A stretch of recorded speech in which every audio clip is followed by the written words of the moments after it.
4th of July. Here's how the standings look coming into today in the North Division. The Vermont Mountaineers are 15-7-1. The Upper Valley Nighthawks are 12-6, a game back of Vermont. Sanford Mainers are 11-10.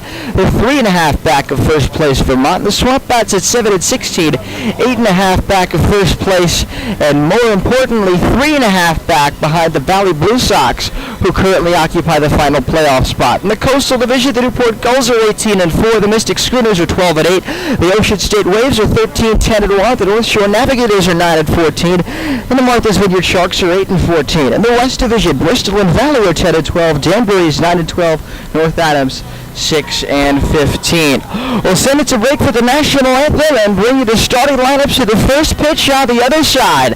This is Keene SwampBats Baseball on Pure Oldies 104.1 and the NECBL Broadcast Network. Keene SwampBats Baseball on the NECBL Network is brought to you by Duncan, Timken, Ted's Shoe and Sport, C&S Wholesale Grocers, Rayner Dental, Corning, Service Credit Union, the Keene Sentinel, the Greater Keene and Peterborough Chamber, connecting business and community, U.S. Cellular, Coca-Cola, Monadnock Broadcasting Group, Savings Bank of Walpole, the Savings Bank of you, Monadnock Ford, Fidium Fiber Internet, Yanos Technology, Fenton Family Dealerships, Hertskirt, American House, Fairfield, making memories since 1904, Fraser & Son Furniture, ICU Medical, M&T Bank, Mascoma Bank, True Rest, and by New Hampshire Ball Bearings Incorporated. Stay tuned for more of the SwampBats coming up next.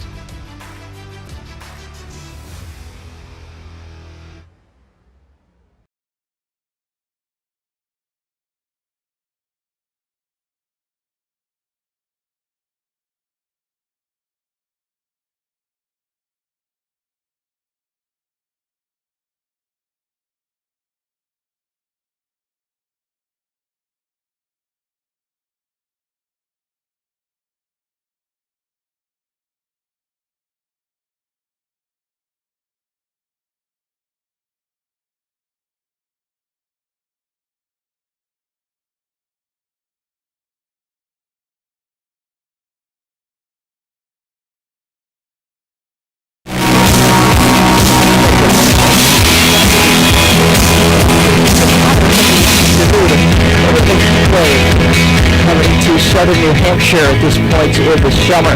We're getting ready for baseball between the 9-14 Navigators and the 7-16 SwampBats. The Navigators are 4th in the Coastal Division, 9-14 under head coach Bob Macaluso, and this is their starting 9.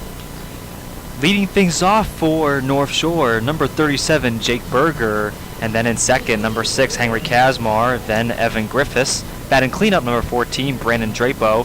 In the DH spot today, number 12, Jackson Hornung.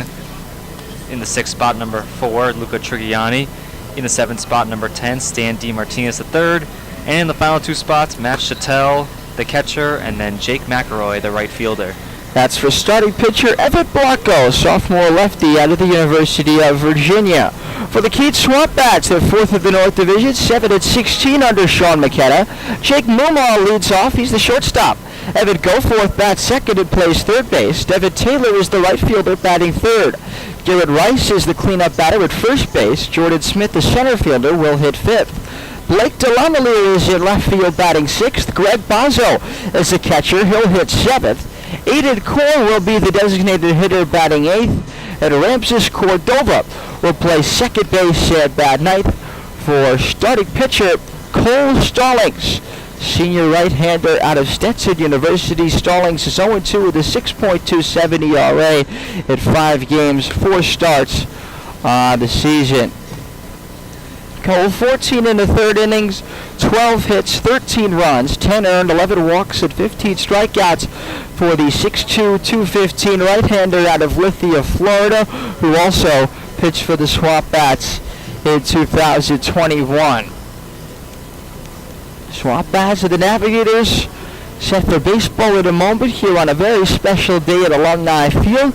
It's Ribby's 26th birthday, so if you can't make it to the ballpark today and you could come here on Friday or Saturday, you could still wish Ribby a happy belated 26th birthday. SwampBats are in their purple jerseys today, white bands across the sides, black sleeves, black numbers and letters outlined in white, white pants, purple caps with the black bills for the Navigators. They're in gray tops with blue numbers and letters on the front and back outlined in orange. Gray pants, the tops of the pants both have dark blue pinstripes running down, blue caps and blue bills for the visiting North Shore Navigators. Jake Berger, the Harvard third baseman, will lead things off against Cole Stallings. And the first pitch of the game is a fastball outside, ball one, an on-time start at 6:30 p.m. Stallings, the righty, against the left-hand batting Berger. Inside, 2 balls and no strikes. Jake Berger batting .217 with a .452 on-base percentage. That's because he's drawn an incredible 27 walks this season. He fouls back a fastball on the inner half there, and it counts 2 balls and 1 strike. The Navigators' leadoff man, the lefty Berger. 2 lefties at the lineup, but they're the top 2, Berger and then Henry Kazmar to follow. That pitch is on the outside corner. It's 2-2. Jake Berger.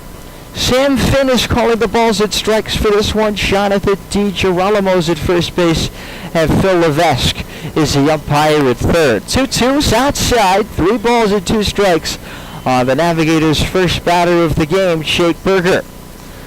Stallings wind, a payoff pitch up and inside. Ball 4. A 28th walk of the season in the 24th game for Jake Berger. That's very impressive. It is, Jonah. He continues to add on to his league lead. Great play discipline all season long from him. So that brings up Henry Kazmar, batting .288 with a .420 on-base percentage, no home runs, and 9 RBIs on the season. The pitch to him from Stallings. Fouled off to the left and out of play. It's 0-1 on Henry Kazmar. Batting .288 with a .420 on-base percentage.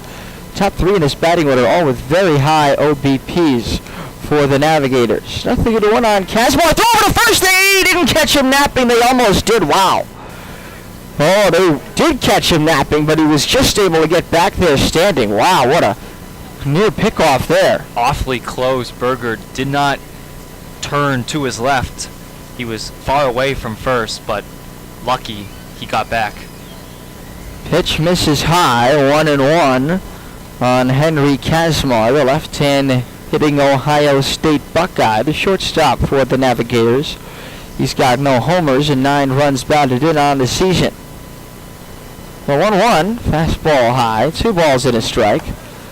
The SwampBats have Greg Bazzo behind the plate, Garrett Rice at first base, Ramses Cordova starting at second, Jake Mumar at shortstop, and Evan Goforth at the hot corner. 2-1 pitch, caught on and missed. A good fastball there at 90 miles an hour from Stallings. That's right around where he'll sit. Blake Delamalu is in left field for the Bats. Jordan Smith is in center, and Devin Taylor is Keene's right fielder for this one. Throw over to first. Pretty good pickoff move there from Stallings. This time Berger was paying attention, and he's back standing. And for Kazmar, moving up in the batting lineup, batting .500 in his last 3 games. 2-2 popped up on the infield. It's the second baseman Cordova who's calling for it on the dirt. He puts it away for out number 1.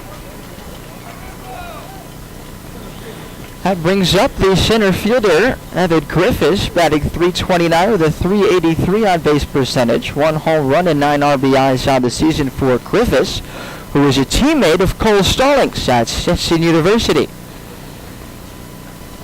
So Cole pitching to his center fielder from the spring, Evan Griffiths. First pitch to the right-hand batters, a fastball at the bottom of the zone on the outside corner. Good pitch, strike one called. Warm, humid, and sunny this evening in Keene. The 0-1 pitch, breaking ball, popped up on the infield. It's the first baseman Garrett Rice on the grass. Makes the two-hand catch. So after the leadoff walk, 2 straight pop-ups to the right side of the infield. And then we'll bring up Brandon Drapo, the first baseman from St. Joseph's, who's batting .255 with a .294 on-base percentage. Team high 2 home runs and 9 RBIs on the season. Drapo, a tall right-hand hitter with a square stance, as Cole Stallings sets in front of his belt. First pitch to Drapo, breaking ball outside and high, and the count of 1 ball and no strikes.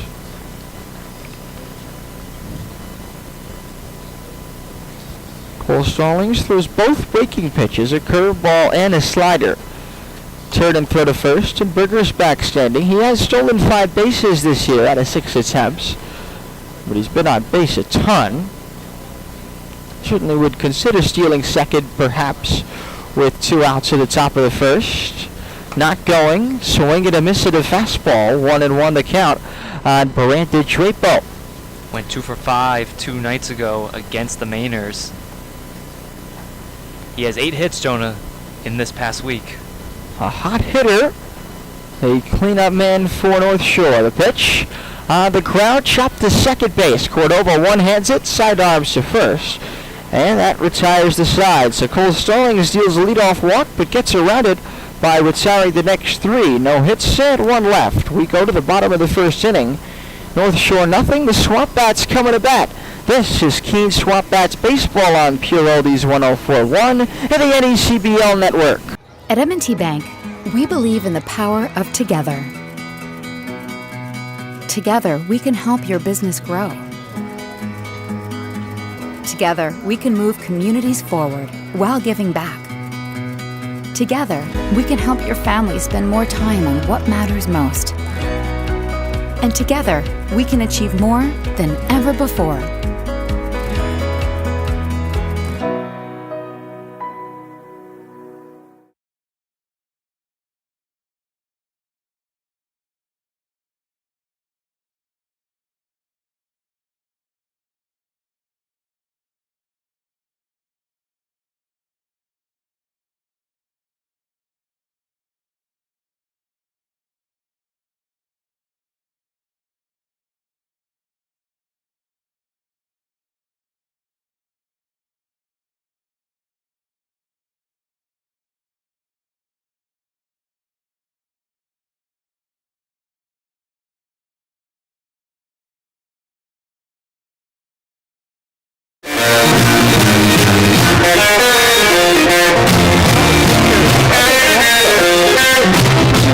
Out of Woburn, Massachusetts.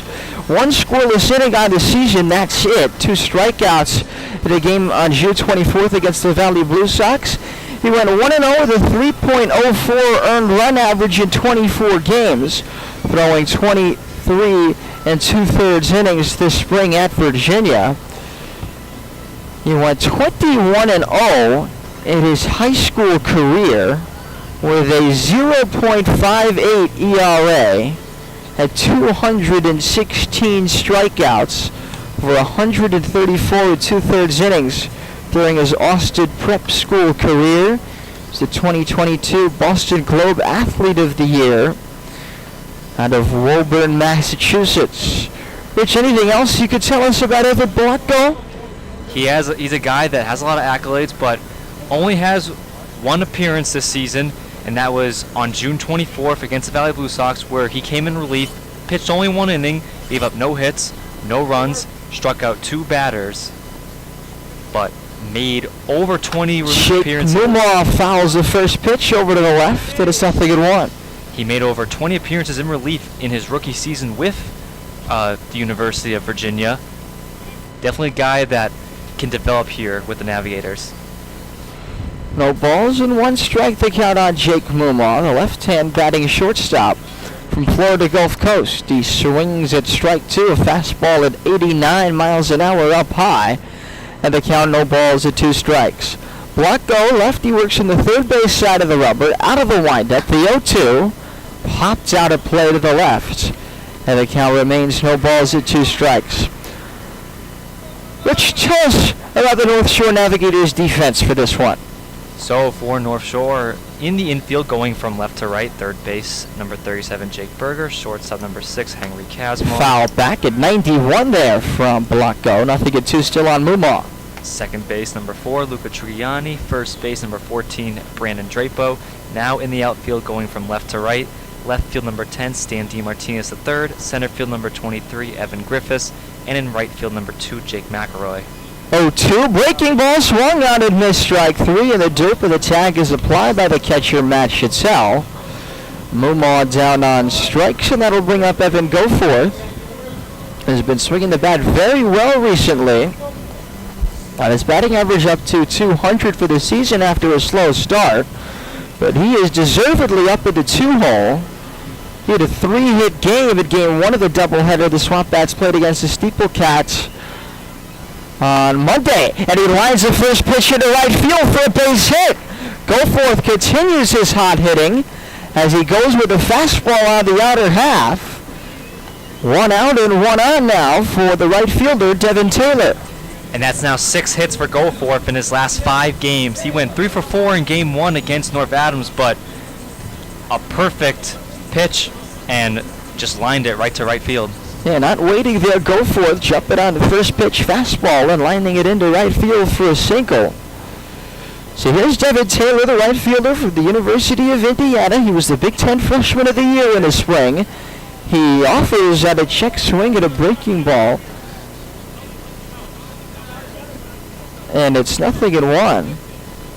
Sean McKenna expressing his disagreement with Sam Finn for calling that check swing a strike from Devin Taylor instead of allowing his base umpires to rule on appeal.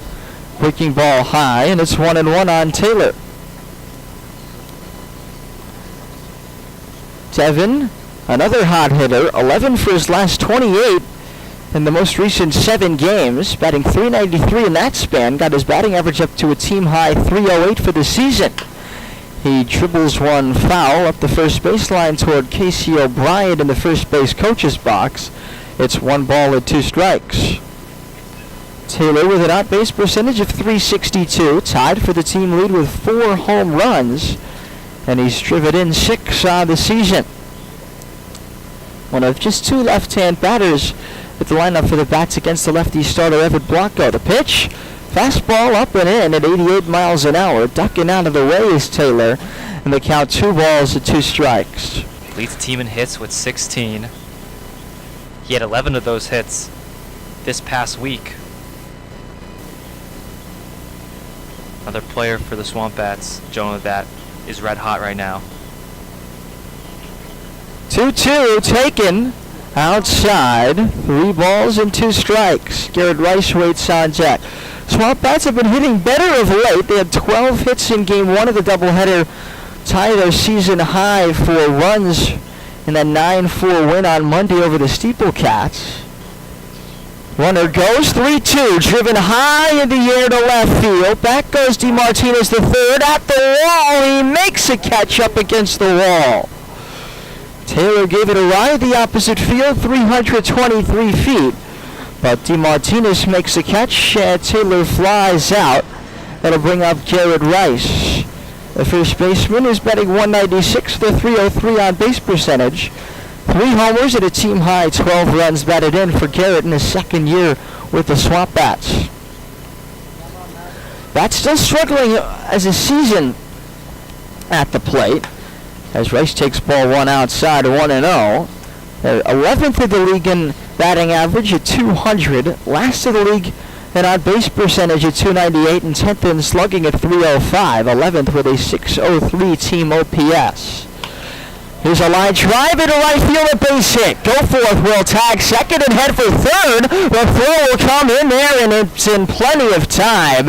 Goforth is out, It'll go 9-5. The outfield assist for Jake McElroy.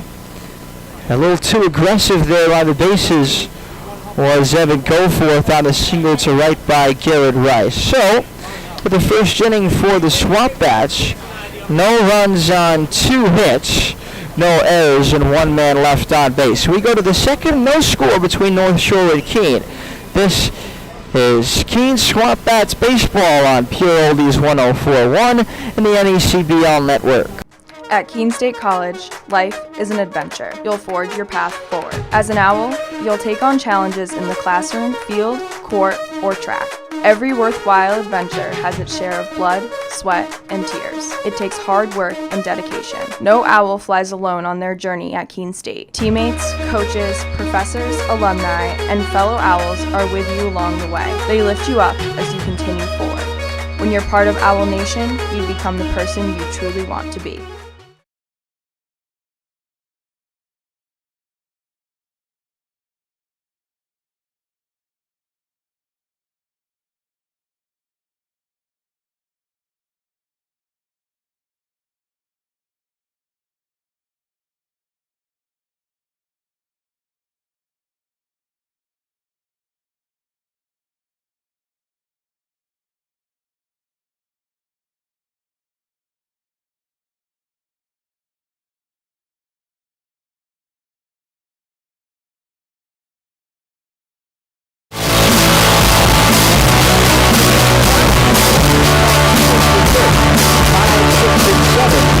The Navigators batting order after they got a leadoff walk but could do nothing else at the top of the first inning.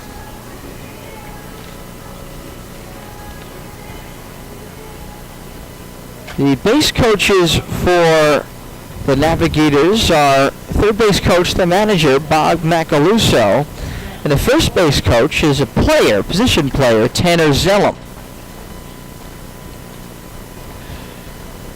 Jackson Horning, the DH from Kansas State, will lead off. Slow start to the season for Horning, batting 114 with a 184 OBP and 1 RBI. He hits this one a long way to left field. Blake DeLavalier back on it. It is gone!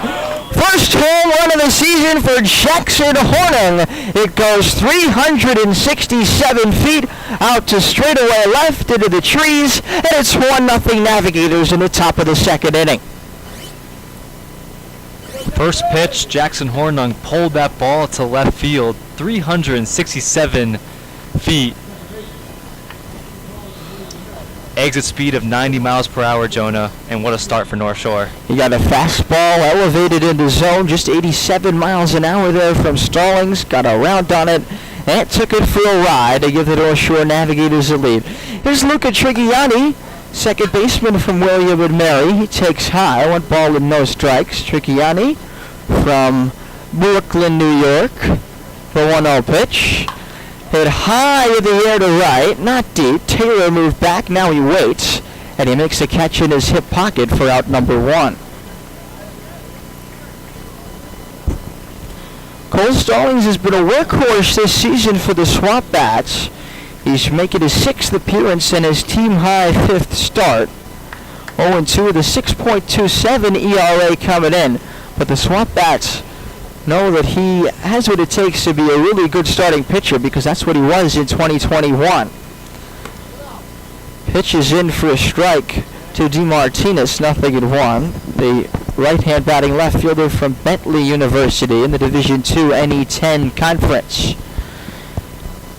The 0-1, breaking ball swung on and missed. DeMartinez batting .288 with a .406 on base percentage. No homers, but 9 RBIs on the season.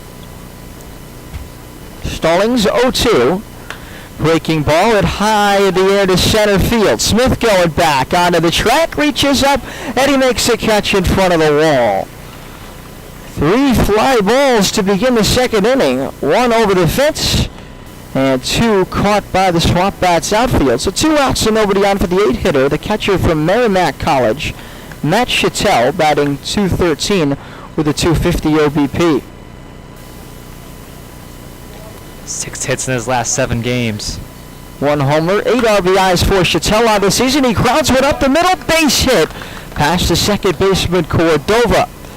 Second hit of the game for the Navigators, and a 2-out base runner for the 9-hitter, Jake McElroy, Holy Cross, batting .263 with a .400 OBP, no homers and 4 RBIs. And Rich, Jake McElroy is a Navigators legend. He is, and just like a week and a half ago, actually, he broke the Navigators franchise record in career games Over to played. first and back standing is Chattel. Broke Tim Hendricks' record, which he played for the Navigators in 2012 through 2014. Takes low, 1 ball, no strikes. McElroy in his 4th year with the North Shore Navigators, something you just don't see at Somerville. But I think that's really cool. He's going to be a senior this fall at Holy Cross. 1-0. There's a strike at the top of the zone, 1-1. He predates the Navigators' latest tenure in the NECBL. He came back to the New England League for the 2021 season. McElroy's been there since before that.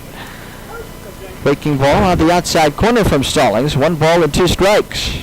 First year was in 2020 in the Futures League, and that was a shortened COVID season where they played 42 games. Futures League was one of the only. Sorry, Rich. The Futures League was one of the only teams to play. One of the only summer leagues to play a season that year. Yes, NECBL and the Cape Cod League were canceled that summer. A throw over to first, close play, safe the call. SwampBats dugout. Wasn't sure. That was a very close play from here, Rich. Second time where it's been a close call for a Navigator Another batter. throw over. Boy, Stallings for a right-handed pitcher. He's got as good a pickoff move as you see. It's a quick turn, and he's made accurate throws over there every time. 1-2 to the right-hand batting McElroy. Swung on and missed strike 3. Got him with a fastball on the outside corner. For a strikeout for Cole Stallings 1 time through the order. And that retires the side. But the Navigators take the lead on Jackson Horning's home run to left, leading off the inning. 1 run on 2 hits and 1 left. We go to the bottom of the second inning. It's 1-0 Navigators. This is Keene SwampBats baseball on Pure Oldies 104.1 and the NECBL Network.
And Greg Buzzo for the SwampBats at the bottom of the second inning. Smith, the center fielder, DeLavalier, the left fielder, and Buzzo, the catcher. Bats trail 1-0. They had 2 base hits in the bottom of the first. But Evan Goforth was thrown out at third base on Garrett Rice's single to end the inning. The Navigators 8th in the league in ERA as a team at .445. They are 6th in hitting at .229 and 5th in defense at .971. They're right now on the outside looking in the playoff race for the NECBL, a game and a half back of the Valley Blue Sox, who occupy the 8th spot. The SwampBats 11th in hitting, 11th in ERA as a team with 5.00 and 12th in defense. They are 3.5 back of the last playoff spot at the start of play today. Here's Jordan Smith. He takes a strike at the knees, 0-1. And Rich, The NECBL, with the league going back to the 8-team playoff format this season, it means that these are the games that matter the most at this point in the regular season. 0-1, breaking ball swung on and missed, nothing in 2 on Jordan Smith. It's not the games at the top of the standings that matter so much as the games at the bottom, the teams that are on the outside looking in, trying to make up ground in that 8-team playoff field. The 1-2 fouled at the plates, the 0-2 rather, and it's still 0-2. Absolutely, and North Shore, they were in the 8th spot for a while, and then now they're on a 3-game losing streak, which has put them on the outside, and now they're trying to crawl their way back in, but that's what it's been like. 0-2 pitch, fouled away to the right, and toward the bleachers. This is the SwampBats tied for their worst start in franchise history through 23 games. Historically, one of the most successful teams of the league with 5 championships to their name, one as recently as 2019. But there is still time for the Bats to turn things around. 3.5 games out with 21 games to go. Chopper to shortstop. Charging is Kazmar. He throws out. Smith hustling down the line. 1 away in the bottom of the 2nd inning.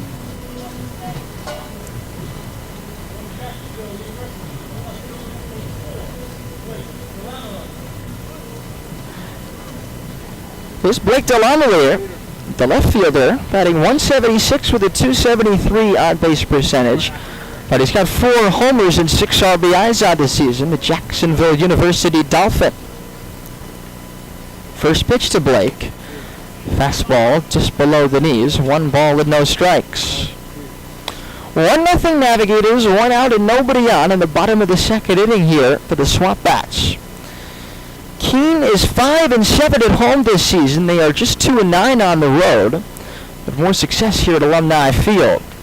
Strike on the outside corner, and it's 1-1. The Navigators, similar home and road splits. They're 5-7 at home, 4-7 here on the road. The turn of the 1-1, caught out and missed, and it's 1 ball and 2 strikes.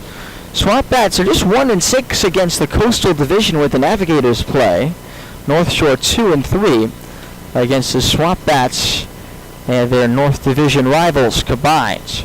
1-2, and the dirt goes to the backstop. 2 balls and 2 strikes. Let's take a look at the out-of-town scoreboard on a busy Wednesday evening in the NECBL. It's already 1 game that's gone final.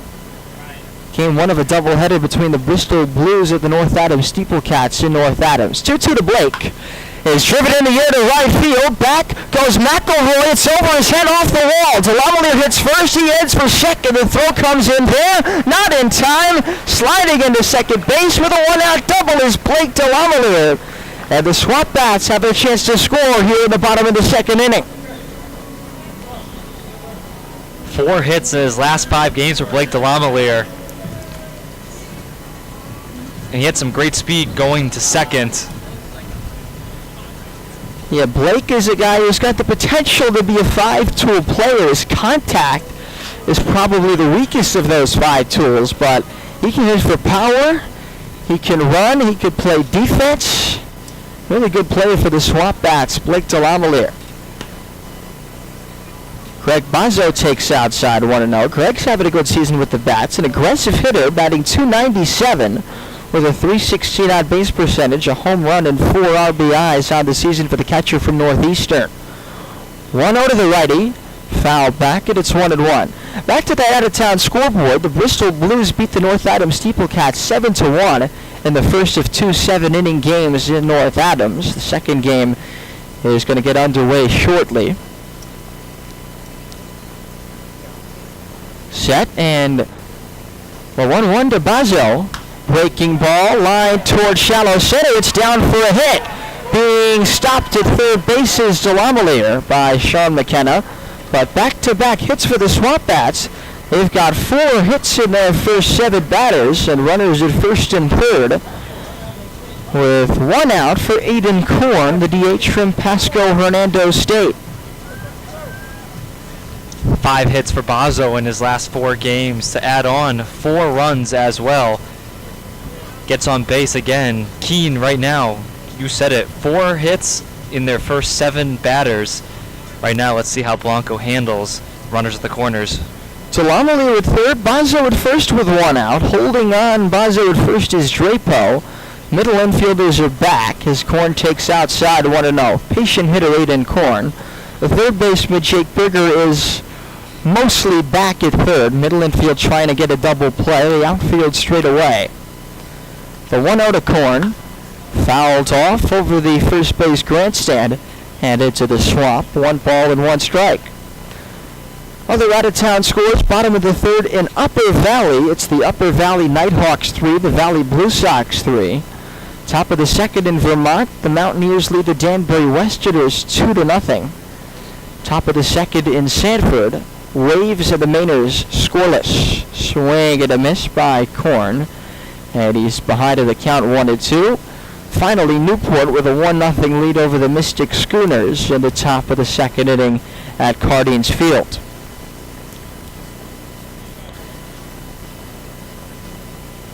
Aiden Korn with a closed batting stance. The 1-2. Cut on a miss, but a balk was called, and the runs will score. A balk called, and what a way for the SwampBats to tie the game.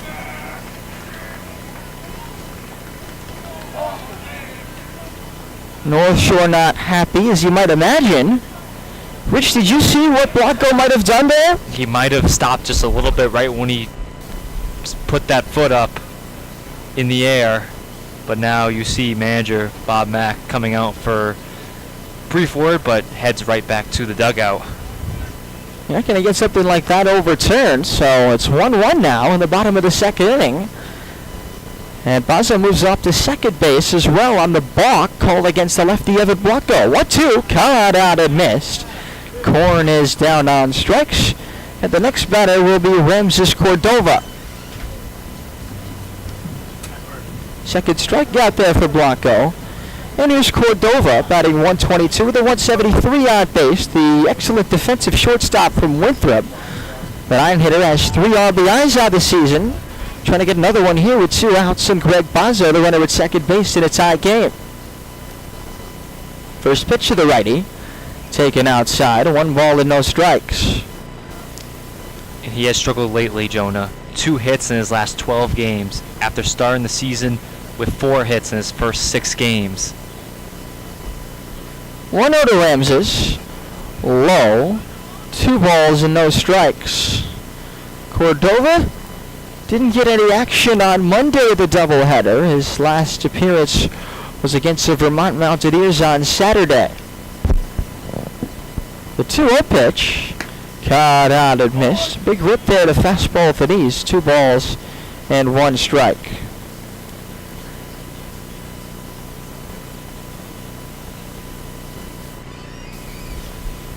A look at Cordova.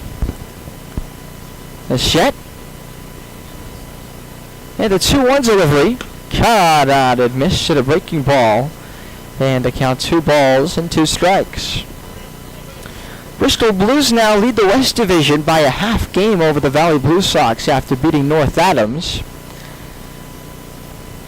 They're 11-12. The Steeplecats now 6-16. Swing and a miss, strike 3. Cordova goes down swinging. The third strikeout for Blanco. And that retires the side for the SwampBats. 1 run, 2 hits and a key balk to score the run. 1 man left. We go to the third. 1-1 between North Shore and Keene. This is SwampBats baseball on Pure Oldies 104.1 at the NECBL network.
the left-hand batting third baseman from Harvard, who drew his league-leading 28th walk of the season his first time up. He'll be followed by Henry Kazmar and Evan Griffiths. Rich, I wanted to ask you, because we haven't seen the Coastal Division very much this season. The way the schedule is in the 13-team league this year, the NECBL, the North and the West Divisions have 4 teams each, so they play each other. North teams play West Division teams 3 times in the regular season, but we both only play the teams from the Coastal Division twice per season because the Coastal has 5 teams, so they've got more divisional play. So I just wanted to get your sort of take. You've seen the Coastal Division teams a lot more than I have on the teams there, aside from what we see on paper with the standings, as Jake Berger gets ready to hit. First pitch to the left-hand batter, who's hit the dirt, 1 ball and no strikes. Obviously, Newport are 18-4. I'd be surprised if you said they're anything but very good. Well, they are very good, and speaking of the Gulls, they win in different ways. 1-0, foul back, and it's 1 ball and 1 strike. They have the best pitching staff in the NECBL this season. They have the best ERA, and they have 2 pitchers in the top 5 when it comes to ERA, Kevin Sider and Sam Gotham. 1-1 down and in, 2 balls and 1 strike. Yeah, the SwampBats didn't face either of them, I don't believe, when they came here. And so the SwampBats only put up their first run of the game with 2 outs in the 9th inning. The pitch, it's sky high on the infield. It's the shortstop, Jake Mumau, who's going to call and wait and make the catch at his shoulder with one hand. Out number 1, it'll bring up Henry Kazmar. Yeah, it was Gotham that played against the SwampBats and threw 6 scoreless innings, actually. But like you said, the Newport Gulls, 18-4, speaks for itself. They're very impressive. And when you look at Mystic and Ocean State, they're decently behind, 4 games behind as Mystic. Casper takes ball low, 1-0. And then Ocean State is 5.5 games behind. But Ocean State does have that tie. That could play a role later on when we get towards the postseason. And then North Shore, they 1-0, foul back, 1-1. North Shore has had to play Newport, Mystic, and Ocean State a lot. North Shore 0-3 against Ocean State, and they played the Vineyard 5 times, and they have a 2-3 record against them. Now, what do you make of the Martha's Vineyard Sharks? The 1-1 is outside 2-1. Obviously won the championship last year. They're the defending champions for the first time in franchise history. But they're 8-14 this season. We've only seen them twice in a doubleheader that was split. The 2-1 pitch is lined toward right field. Taylor will have to play it on a hop. It's a 1-out single for Henry Kazmar in the top of the 3rd. Martha's Vineyard started off the season very strong. They won a lot of games. Their hitting was solid. They had 13 hits in the first meeting against the Navigators, and then they started to cool down. We won game 3 and 4 against them, where they only had 7 hits and 3 runs combined, just those 2 games in that series. But they were on a tear through games 1 and 2. But I'll tell you right now, that crowd in the Shark Tank, very loud. Griffiths takes ball 1 low, 1 ball and no strikes. Griffiths, the center fielder, Stallings' teammate at Stetson. He popped out to first base his first time up. 1-1, we're in the 3rd, 1 out and 1 on for North Shore. Breaking ball on the outside corner, 1 ball and 2 strikes on Evan Griffiths. 1-1, I should say. Stallings looks in, he's ready. The pitch. Breaking ball away, 2-1. Just looking at the league leaders now, about halfway through the season. Samuel Kulissingham for the Newport Gulls is the best batting average in the league, 29 points above anybody else at .389. Griffiths is on that list, though. He is 7th in batting average. He ropes this one's out the left field line, but foul, and it's 2-2. Evan Griffiths leads the Navigators in hits with 24. And those 24 hits, 4th most in the NECBL. He also has the best batting average on the Navigators at .329. The set. Stallings 2-2. Fouls over the grandstand into the swamp, but it's still 2 balls and 2 strikes.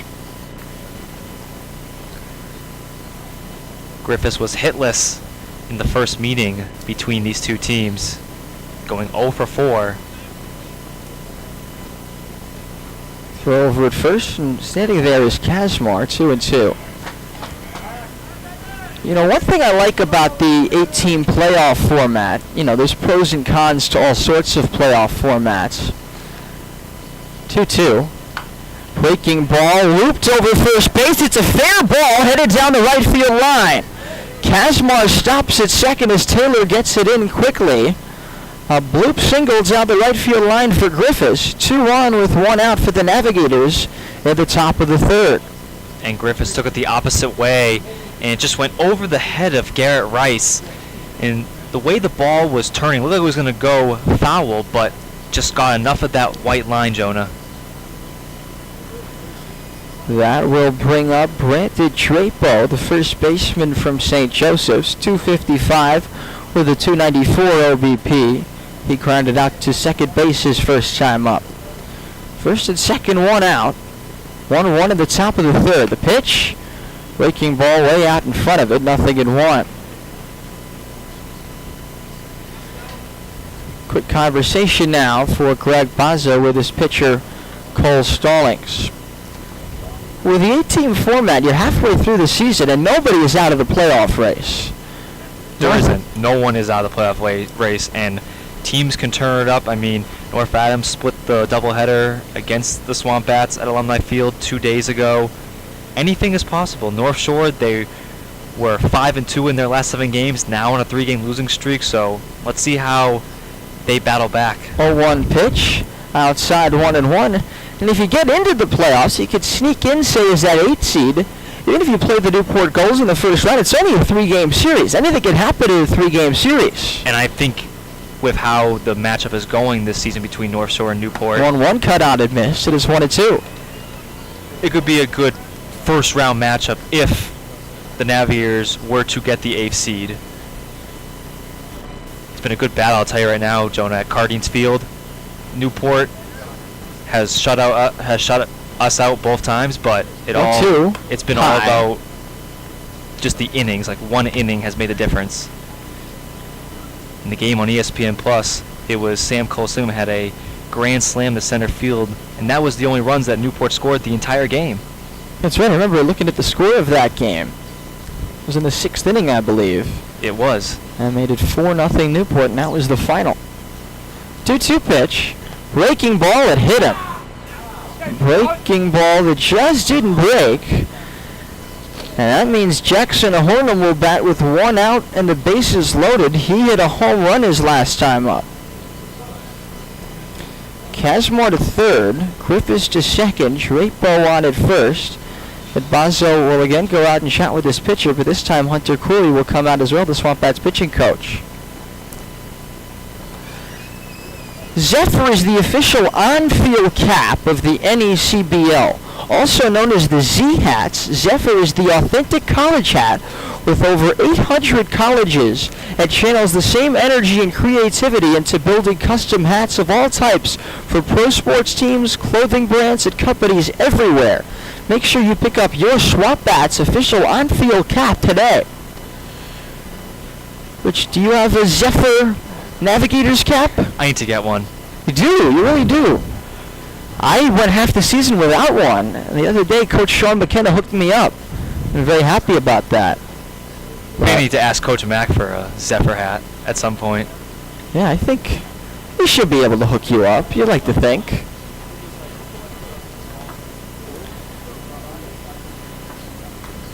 Bases loaded with 1 out, 1-1 in the top of the third inning. Rice in on the grass at first, go forth even with a bag at third. Mumma and Cordova back up the middle. The pitch to Horning. Foul back, 0-1. And that sole home run in second inning for Jackson Hornung, Jonah, went 367 feet.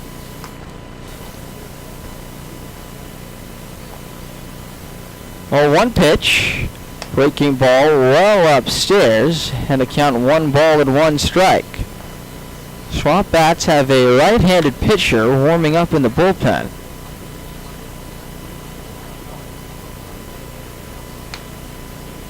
Winds up the 1-1. Breaking ball high, 2 balls and a strike. And now it's a pitch that Stallings needs to make on 2-1 with the bases loaded. Right on right, Horning with a slightly open stance. The pitch, breaking ball inside, 3 balls and a strike. And Stallings is in danger of walking in a run. Kazmar the runner at third, Griffiths the runner at second, Drapo the runner at first. 3 balls and a strike. The pitch, high, ball 4, and the Navigators take a 2-1 lead. A single, another single, a hit by pitch, and then a bases loaded walk. That'll be the end of the line for Cole Stallings as Sean McKenna comes out to make a pitching change. Kazmar scores from third. It's Griffiths going to third, Drapo going to second. The RBI walk from Horning. He's got both RBIs of the game now for the Navigators, who lead 2-1, still with 1 out of the bases loaded.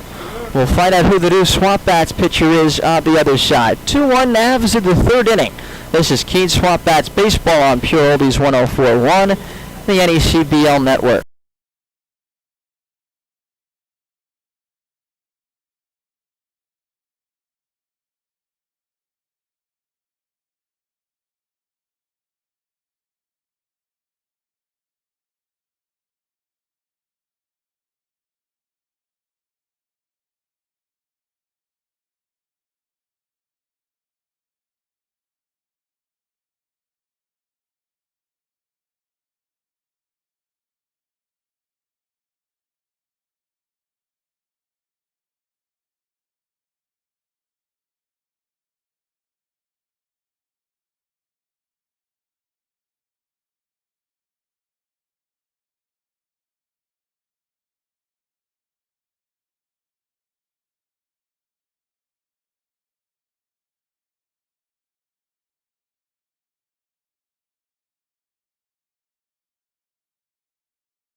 Field.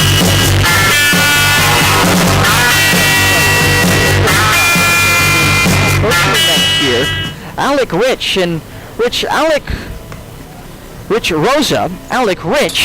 was primarily a position player when he came here, and he started out playing the outfield, but lately he's been doing more pitching than hitting and having a lot of success on the mound. In 3 games, he's thrown a total of 7 innings, allowing 5 hits and 2 runs, just 1 of them earned, 3 walks, 5 strikeouts, no record, an ERA of 1.28, and this is the highest leverage situation that Rich has come into so far this season. No surprise, given how he's pitched in the low leverage situation so far. A great outing back on June 30th, 6 innings, only gave up 3 hits and a run. That was a terrific outing and a loss to the Mystic Schooners.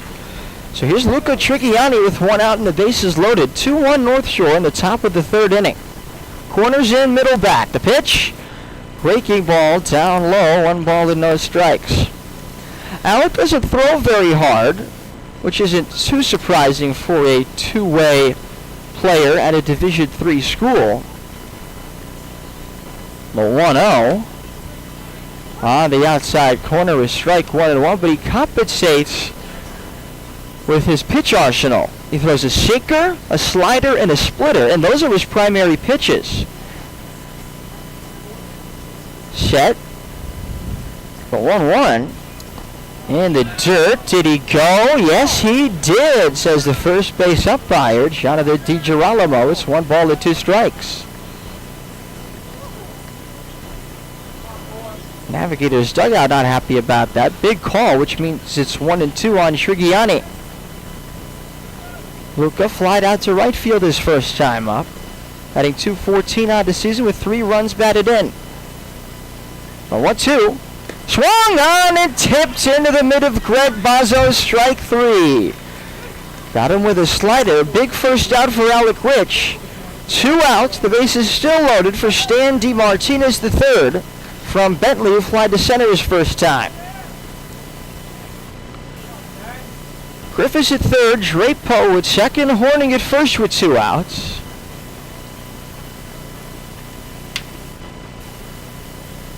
The pitch on the ground left side, diving stop by Mumau, but he is hurt on the play. Cordova runs over to check on him and get the ball if need be. Station to station for the Navigators, who now lead 3-1. Might have been an awkward dive from Mumau, who still probably saved a run with an excellent effort at shortstop. But he gets up now and he's looking a little bit ginger as the rest of the infields, along with Jordan Smith and Blake Delamely, the left side outfielders, and Sean McKenna, the athletic trainer, going to go out and check on Mumau. RBI single for Stan DeMartinez III, make it at 3-1 Navigators. Mumau, though, probably saved a run with that diving stop. And it was a great diving stop at short, but I think if he wasn't hurt, he might have been able to get up and make a play as well. might have just scraped himself with his left arm in the dirt. He doesn't have a armband on his left arm, and that's where how he skid into the dirt, but walking off on his own power. Yeah, that's very concerning, though, for the SwampBats. Mumau's been a terrific player for the Bats out of Florida Gulf Coast. Hopefully it's just precautionary and he'll be okay. We'll have to find out after the game. Rich throwing a warm-up pitch here. The SwampBats will bring in Brian Padilla as the replacement for Jake Mumau. Padilla out of Yukon will play second base. Ramses Cordova will move from second base to shortstop. And Padilla will bat at the leadoff spot, and he'll lead off the bottom of the third.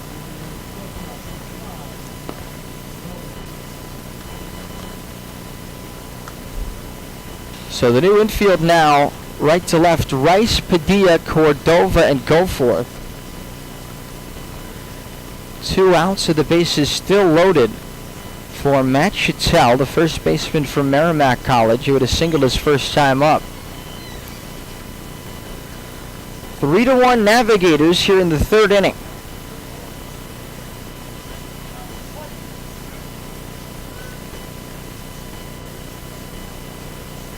The pitch in the dirt, blocked by Greg Bozzo, 1-0. Drapeau the runner at third, Horning the runner at second, DeMartinez the runner at first with 2 outs. Top of the third, 3-1 North Shore. Rich to the 8-hitter, Matt Chattel. The pitch into the knees on the outside corner. Strike 1 called.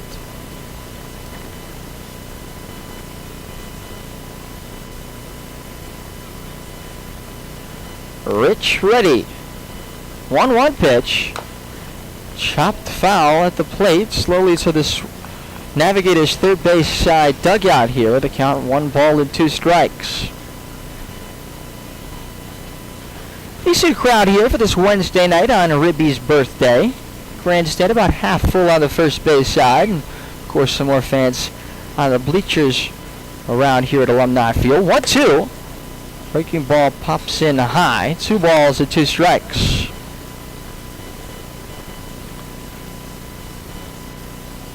Infield back. The outfield straight away with 2 outs.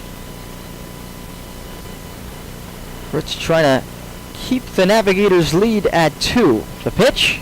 Breaking ball hit high in the air to left field. This is trouble. Blake Delamely back. It's a grand slam.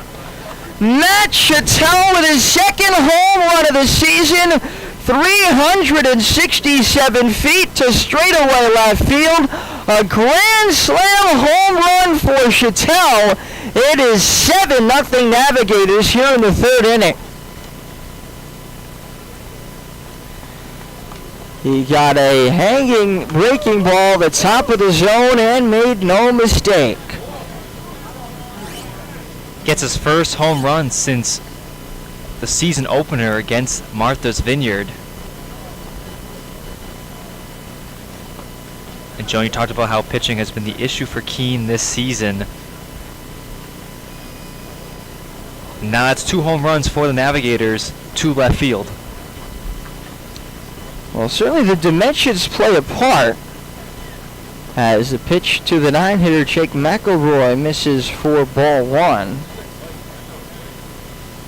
Yeah, the SwampBats at the beginning of the season were pitching much better than they were hitting, but that has not been the case of late at all.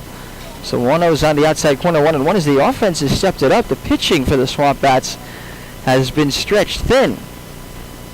A 1-1, breaking ball on the outside corner, 1 ball and 2 strikes. Good news for the SwampBats in that department is they've got 2 new arms in today.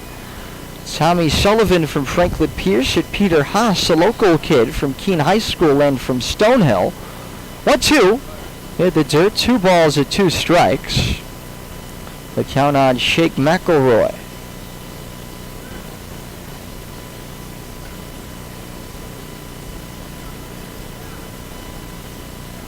Two-two pitch, taken high, 3 balls and 2 strikes. A 6-run third inning for the North Shore Navigators. They have a 7-1 lead. It's the same score by which they beat the SwampBats earlier this season in Lynn. 3-2, off the end of the bat, shallow center field. Smith coming on, he has to scoop it on a hop. A bloop single for Jake McElroy. And the Navigators will send Jake Berger to the plate for the 2nd time this inning. He led off by popping out to shortstop. The bats have come alive for North Shore in the 3rd inning. That's now the 5th hit. Berger trying to avoid making 2 outs to the same frame. 7-1 North Shore. The 10th man to bat here in this 3rd inning. McElroy takes a back foot slider, 1 ball and no strikes. Pop out, a couple of singles, a hit by a pitch to walk, knocked Stallings out of the game. Rich struck out Trigiani, as that's a strike out of the outside corner, ball and 1 strike. And D. Martinez with an infield hit to score a run, and Matt Chattel with a grand slam to blow this game open in the 3rd inning. 1-1 pitch. High, 2 balls and a strike. Now this game's not over by any means, with SwampBats having 7 more turns at bat, and the dimensions here at Alumni Field are favorable to the hitters. So we could see a high-scoring game. The SwampBats will hope so. That's down and in. 3 balls and a strike. Sam Drumheller is warming up with the bullpen for the SwampBats, the lefty.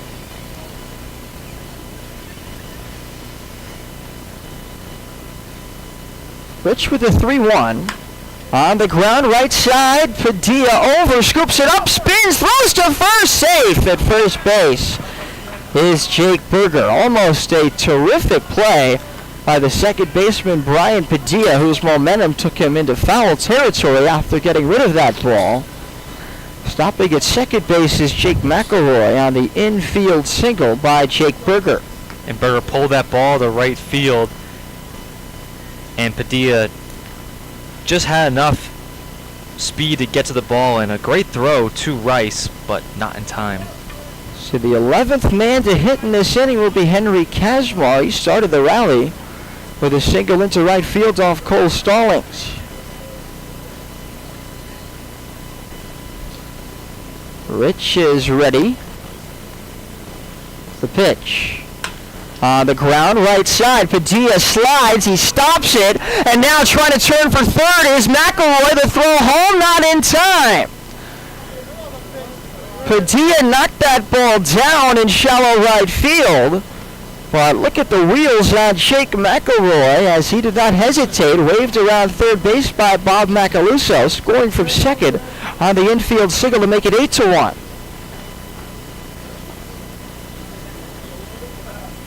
That's the 2nd single for Kazmar in this inning. And it's the 3rd infield hit of the inning for the Navigators.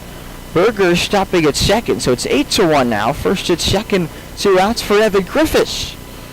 Griffiths takes a slider over for a strike, 0-1.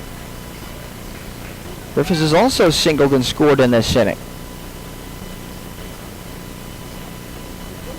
7 runs, 7 hits for the Navs here in the top of the third. They lead 8-1.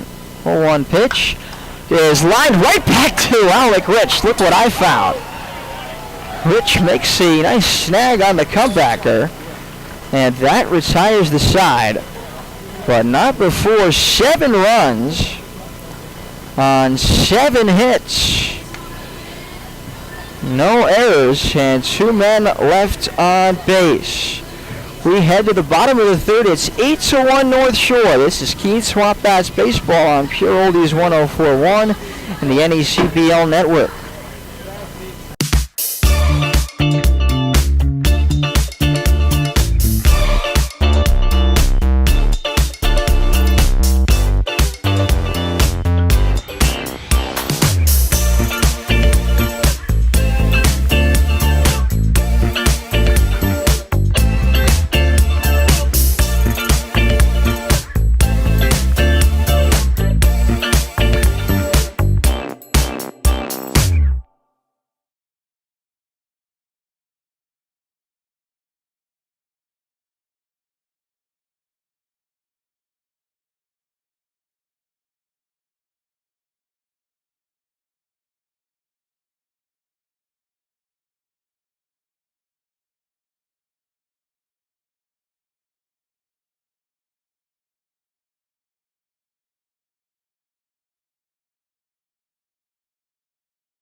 Bats. 7 runs on 7 hits, including a Matt Chattel grand slam in the middle of it all. North Shore storming out in front 7-1. Long time on the bench for Evan Blanco. But he'll face Brian Padilla, who came in for Jake Mumau, who we hope is not seriously injured. And Evan Goforth and Devin Taylor for the bats in the bottom of the third. Blanco throws Padilla, right-hand hitter, ball 1 down low. Ryan batting 140 with a 245 on base percentage. He takes high here, 2 balls and no strikes. 3 RBIs this season for Brian Padilla, who's got good speed and he plays very good defense. 2-0 pitch. Fastball up and away, 3 balls and no strikes. Not what you're looking for, Rich, if you're Evan Blanco. Obviously spent a long time at the dugout there, but stake to a 7-run lead. You don't want to fall behind 3-0 on the leadoff batter at the next half. You don't. There's a strike right down the middle. 3-1 and a fastball at 86 miles an hour to Padilla. He's given up 4 hits today. The 3-1. Taken below the knees, ball 4. So a leadoff walk for Brian Padilla. SwampBats will try and work their way back into this one here in the bottom of the third. The Indiana Hoosier, Evan Goforth now.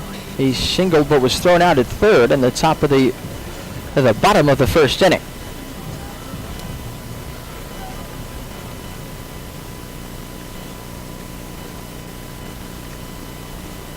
One on, nobody out. The pitch to Evan Goforth is in the dirt. It goes to the backstop. Padilla will jog into second base on a wild pitch out of the hand of Blanco.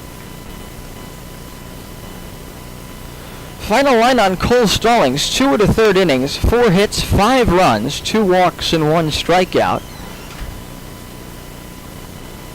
As relief comes in at the top of the third for Stallings.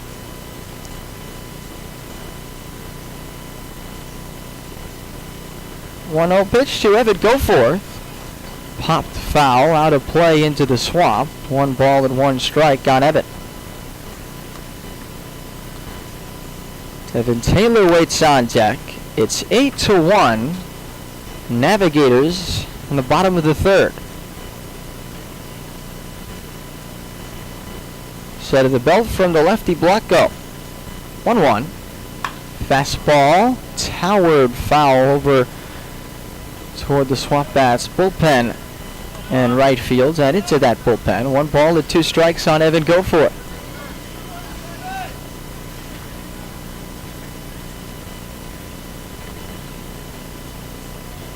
He taps the plate. And holds the bat over his right shoulder. 1-2. Swung on and missed strike 3. Got him with a breaking ball. Fourth strikeout for Evan Blanco, and that'll bring up Taylor, who flied to left his first time.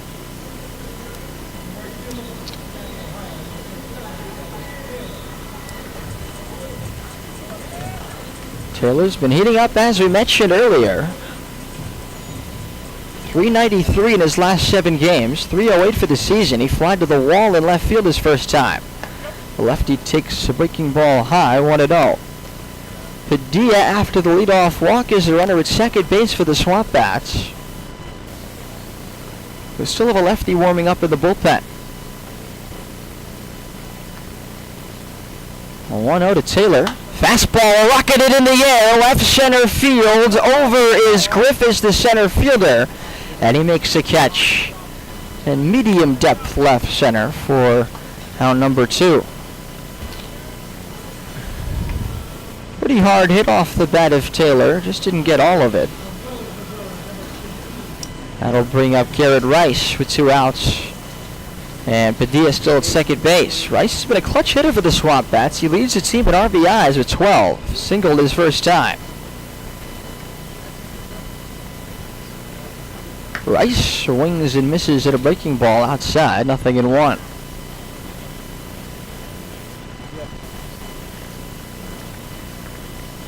SwampBats trailing 8-1 in the bottom of the third.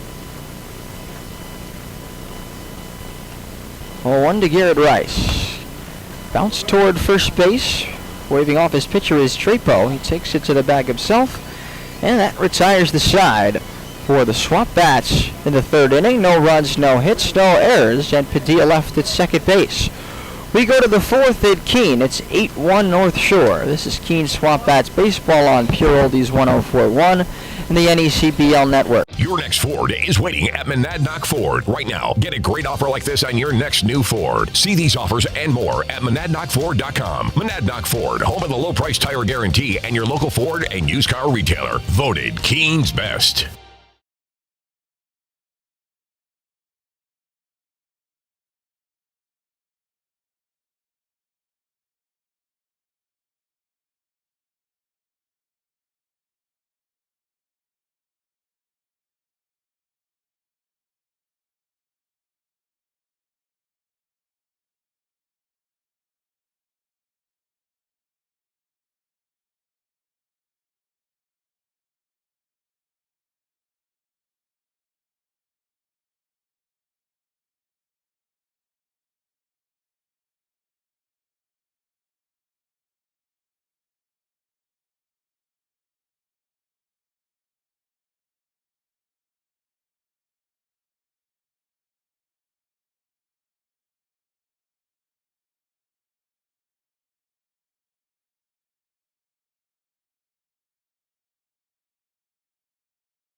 First 3 innings of this game. 1 run on 4 hits, no errors, and 3 men left on base for the SwampBats.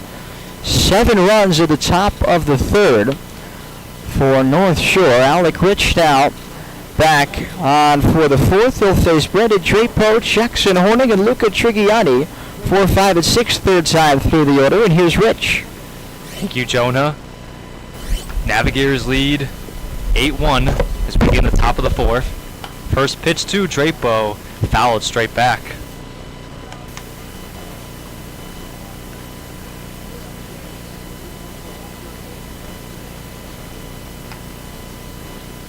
Rich fires the 0-1. Grounded to third. Throw to first. Plenty of time for out number 1. This brings up the DH Jackson Hornung.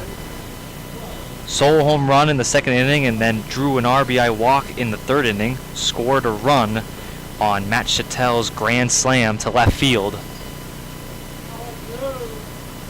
Rich delivers the first pitch to Hornung and he drives this one to center field, and making the catch is Jordan Smith for out number 2. 2 up, 2 down for Keene to begin the top of the fourth.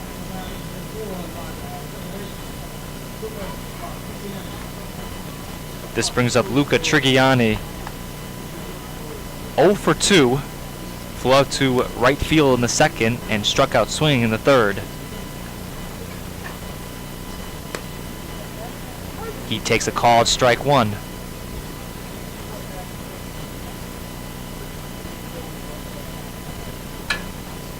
The 0-1. Trigiani grounds us to short. Fired to first by Padilla. And that ends the top of the fourth. 3 up, 3 down, and a good clean inning for Alec Rich on the mound. We'll be back on Pure Oldies 104.1 and on the NECBL network from Alumni Field.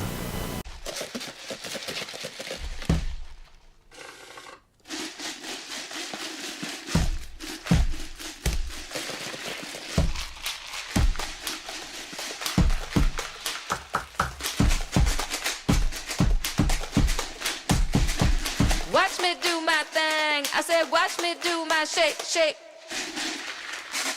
Woo! Watch me do my thing. I said, watch me do my shake, shake.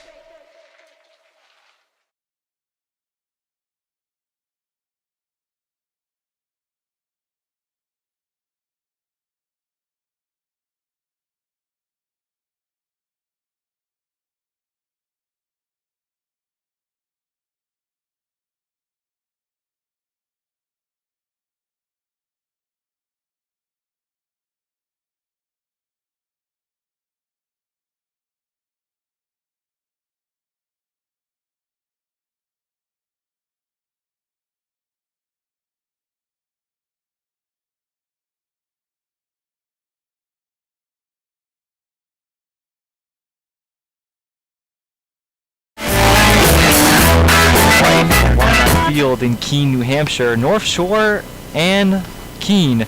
North Shore leads 8-1 after they scored 7 runs in the third inning. And the beginning of that rally came from Henry Kazmar, and then it was a grand slam by Matt Chattel, Jonah.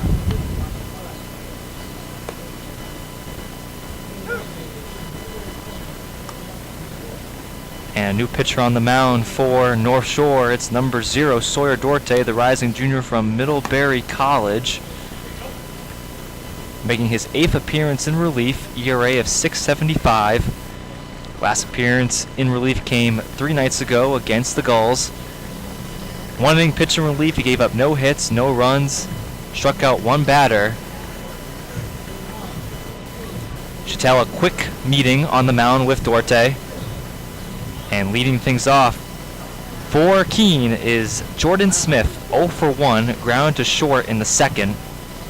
Go, Matt. Go.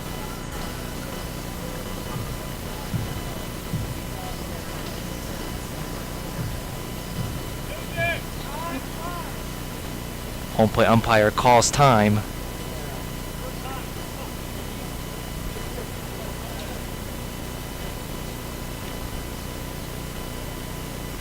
Duarte fires the first pitch in relief. Chopped third. Berger can't field it cleanly on the hop. And Smith reaches base. See what they rule this as. Goes down as an infield single for Jordan Smith, his first hit tonight. This brings up Blake Delamelier. Had a 1-out double and scored a run in the second.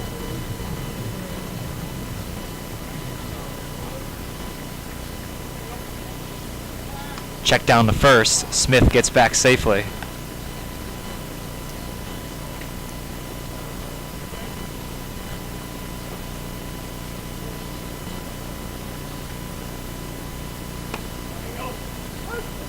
First pitch up the middle for a called strike 1.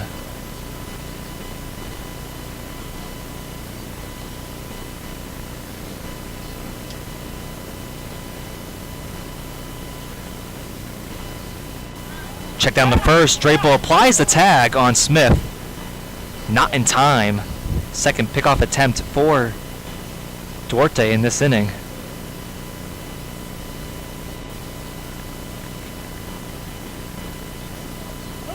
Oh, 1, runners going. Chattel throws a second to Kazmar. Not in time. It was in for strike 2 to Delamelier, but Keene has a runner in scoring position with no outs in the bottom of the 4th. Yeah, not a bad throw there by the catcher, Chattel.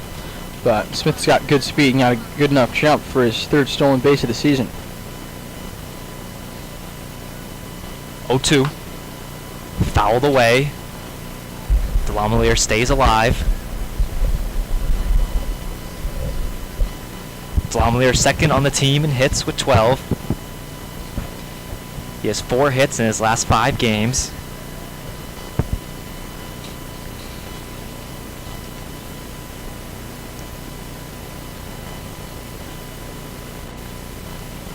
Long look in here from the pitcher. I wouldn't be surprised if Blake calls time at some point. As Delamelier swings and misses for strike 3. A 3-pitch strikeout. Duarte's first tonight.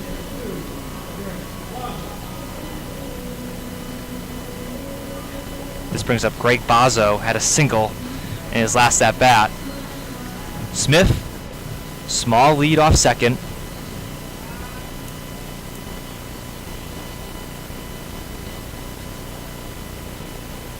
Duarte eyeing Smith.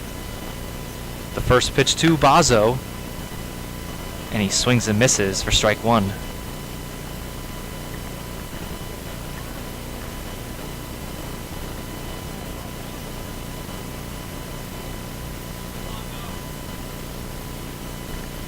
Yeah, Greg Bozzo has been swinging the bat very well recently. Singled his first time.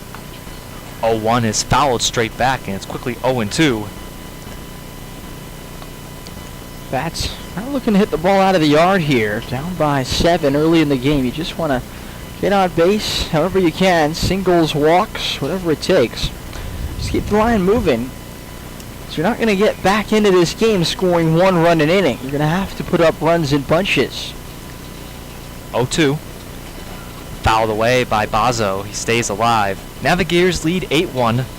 7 of the runs were scored in the 3rd inning. Second time these two teams are meeting this season. North Shore won the first meeting 7-1 at Fraser Field in Lynn, Massachusetts. Duarte eyeing Smith.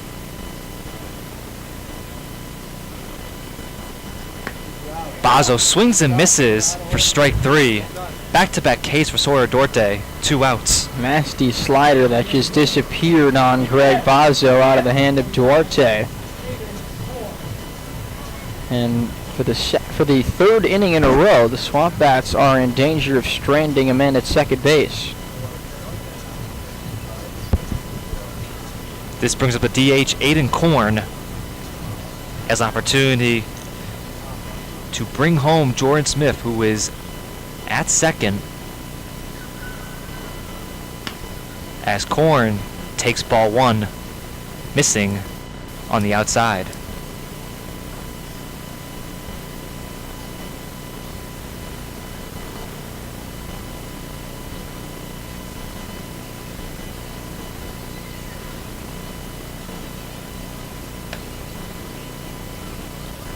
(1-0) just misses, and it's 2-0. Eden Korn struck out his first time, but patient hitter ahead of the count here. Ramses Cordova would be next.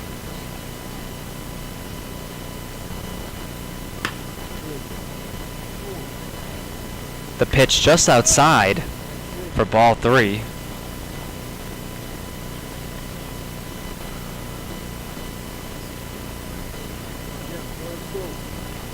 Smith a strong lead off second. The 3-0 from Duarte. Called strike 1, and it's 3-1. Korn struck out swing in his last at bat back in the 2nd.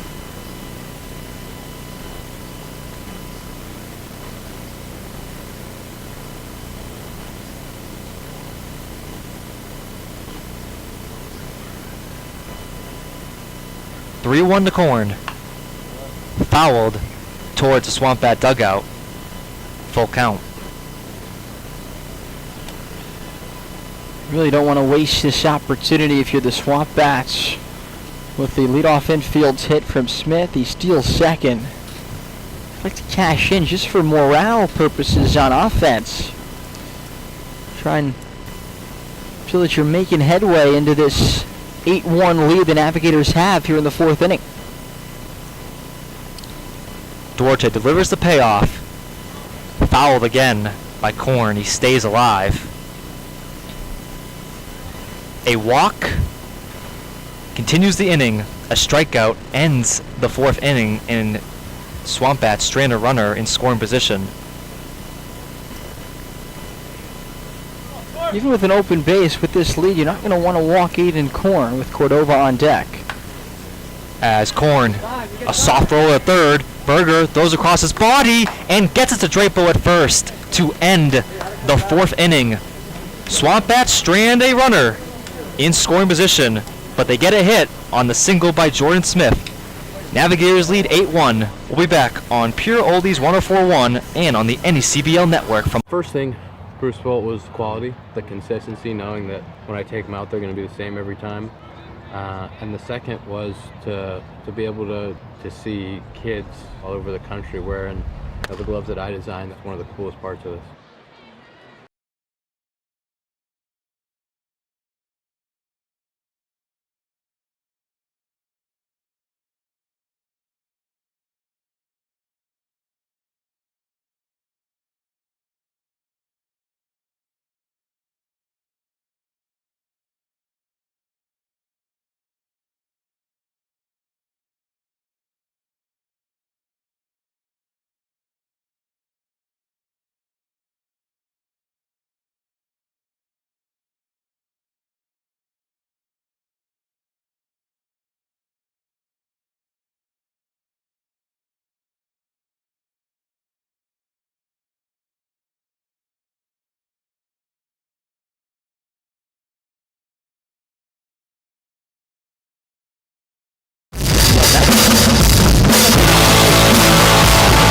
begin the 5th inning. North Shore and Keene. Navigators lead 8-1, and Jonah, it was all about the 3rd inning for the Navigators, where they scored 7 runs. It sure was. 7 hits in the 3rd inning to drive starter Cole Stallings from the game. And Matt Chattel with a grand slam off of Alec Rich was the big blow.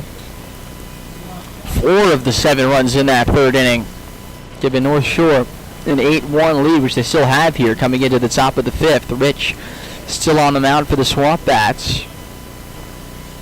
Leading things off for the Navigators is Stan D. Martinez III. He takes a called strike 1.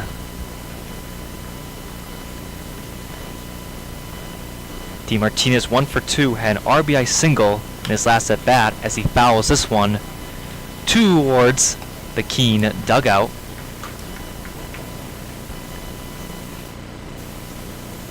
No balls, 2 strikes to the righty hitter. Rich delivers the 0-2. Chop to third, on the hop. Throw to first, scooping it on the hop is Rice for number 1. Beautiful play by Evan Goforth, charging it down the third base line, leaping throw across his body as he slaps hands with Alec Rich. That's a play that we're not surprised to see Evan Goforth make. He's a very good defender down there at third base. Real nice, smooth play and the pick on the other end from Garrett Rice. And the man of the game so far, Matt Chattel, 2 for 2, had a grand slam in the 3rd inning, which opened this game up for the Navigators. He takes ball 1. The 1-0. Chattel drives this one to left field. Delamalier backing up. He's under it and makes the catch for out number 2. 2 up, 2 down for Keene to begin the top of the 5th.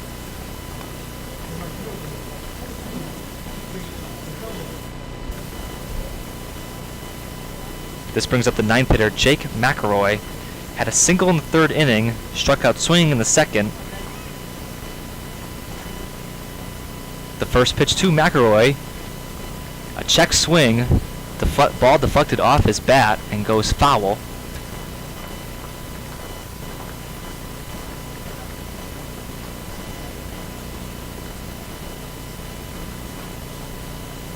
Rich the 0-1. In the dirt for ball one, and it's 1-1. McElroy 1 for 2, single, and a run scored in that 7-run third inning. 1-1 pitch. Just low for ball 2, and it's 2-1.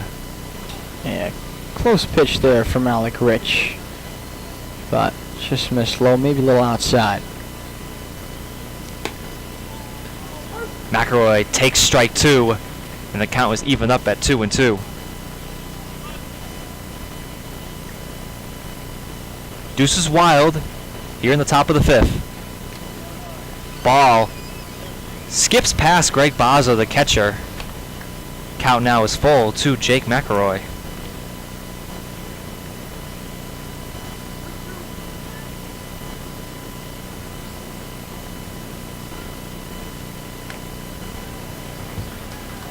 And McElroy swings and misses for strike 3.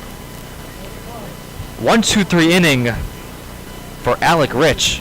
We'll be back on Pure Oldies 104.1 and on the NECBL network from Alumni Field. Keene SwampBats Baseball on the NECBL network is brought to you by Duncan, Timken, Ted's Shoe and Sport, C&S Wholesale Grocers, Raider Dental, Corning, Service Credit Union, the Keene Sentinel, the Greater Keene and Peterborough Chamber, connecting business and community, U.S. Cellular, Coca-Cola, Monadnock Broadcasting Group, Savings Bank of Walpole, the savings bank of you, Monadnock Ford, Fidium Fiber Internet, Yanos Technology, Fenton Family Dealerships, Hertskirt, American House, Fairfield, making memories since 1904, Fraser & Son Furniture, ICU Medical.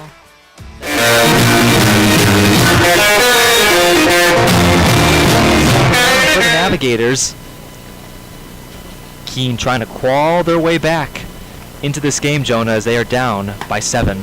It's not often in the NECBL that you see two pitchers going at it, both from Middlebury College, but that's what we've got right now, with Alec Rich pitching for the SwampBats in relief and Sawyer Duarte.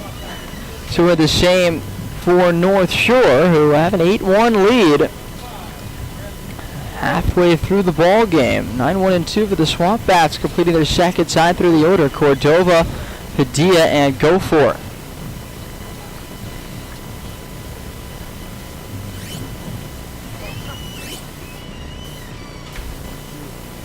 Ramses Cordova 0 for 1, struck out swinging in his last at bat as he drives this one to right center field. It one-hops the fence. Oh, the Alumni Field special. Single to the wall. Leadoff single for Ramses Cordova, his first hit tonight. It's a good sign for Keene, Jonah. That really is. Ramses has shown flashes with the bat this season. He's always been a really good defender. And he has very often hit the ball hard the opposite way. That's maybe his best struck ball of the season right there.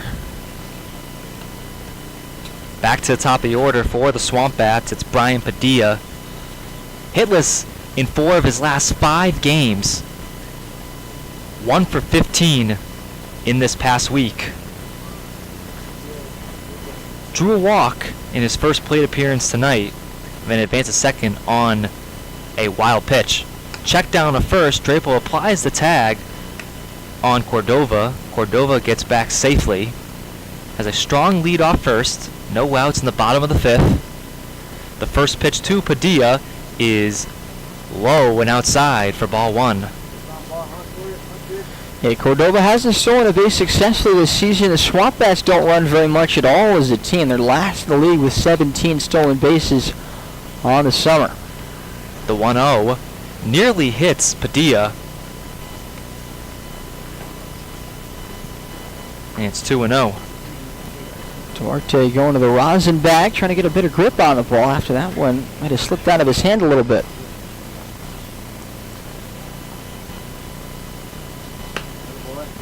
Right up the middle for strike one, and it's 2-1. It's a good take by Brian Padilla, though. Ahead in the count, still ahead in the count. Won't make Duarte throw another strike. Another check down to first. Unsuccessful for North Shore.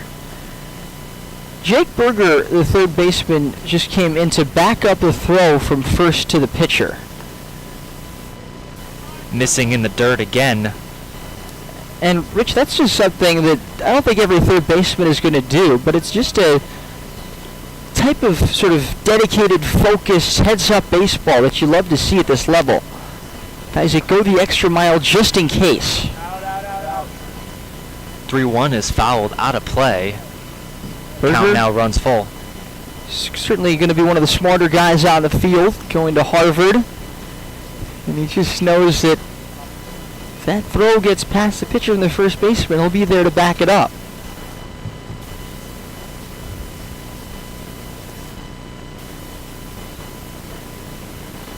Another pickoff attempt. Unsuccessful for the Navigators.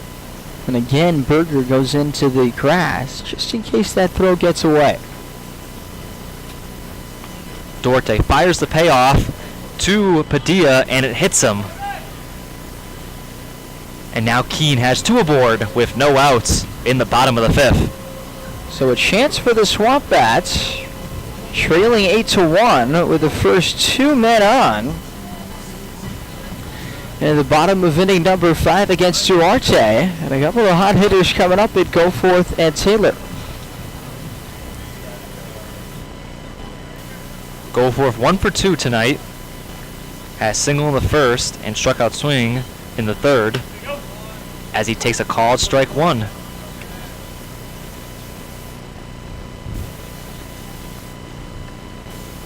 Cordova the runner at second base, Padilla the runner at first base. Decent speed with both. Misses low and inside for ball one, and it's 1-1.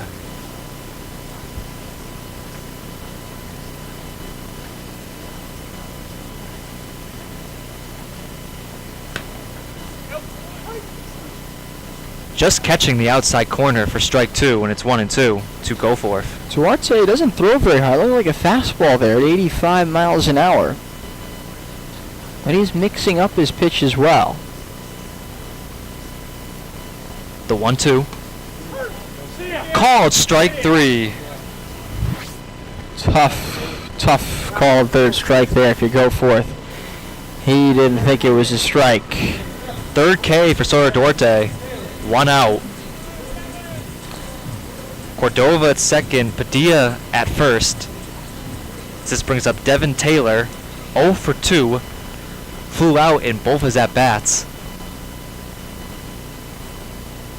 Duarte fires the first pitch to Taylor, and he rips this one foul first base line. Oh, Devin was sitting fastball on the first pitch, looking to make it 8-4. It was just early on that.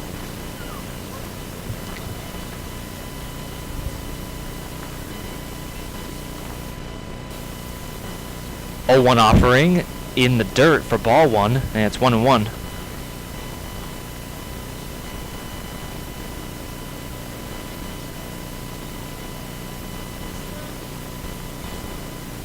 Duarte eyeing Cordova at second.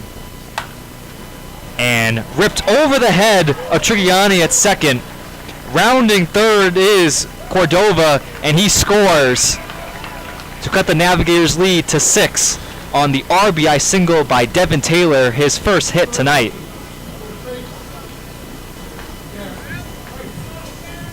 Yeah, how big was that strike three call on Goforth?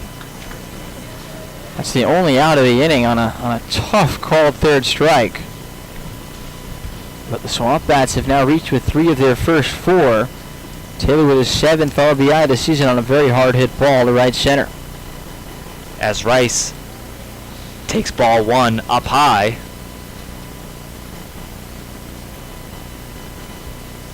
Keene has runners at first and second, 1 out.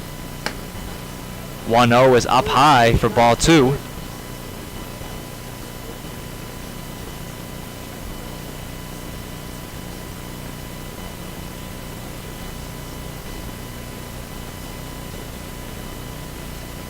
Rice 0 for 2 tonight. 2-0 catches the outside corner for strike 1, and it's 2-1.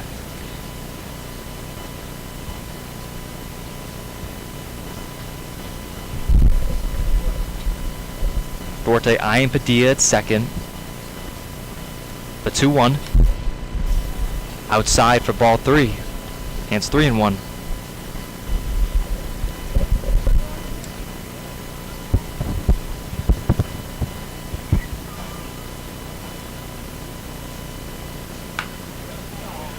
Rice drives this one to right field. Rounding third is Padilla, and he scores on the RBI single by Garrett Rice. Navigators lead is only 5 with 1 out in the bottom of the 5th. Taylor stopping at second on a base hit by Rice. SwampBats making some headway now. They trail just 8-3, 2-run 5th for the Bats, and still just 1 out and runners at first and second for Jordan Smith. And now for the Navigators, a discussion on the mound with Sawyer Duarte. Whole infield comes in. Manager Bob Mack going to have a few words. In the bottom of the 5th, 3 hits for Keene and back-to-back RBI singles to bring home 2 runs. Bruce Bolt is the choice of Major League All-Stars, and now the official batting gloves of the New England League. Bruce Bolt batting gloves are handmade by skilled craftsmen using 100% real Cabrera leather. The stitching, materials, and unique design make these the best-fitting, most durable batting gloves in baseball. For more information, visit brucebolt.us. That's brucebolt.us. At M&T Bank, we believe in the power of together. Together, we can help your business grow. Together, we can move communities forward while giving back. Together, we can help your family spend more time on what matters most. And together, we can achieve more than ever before.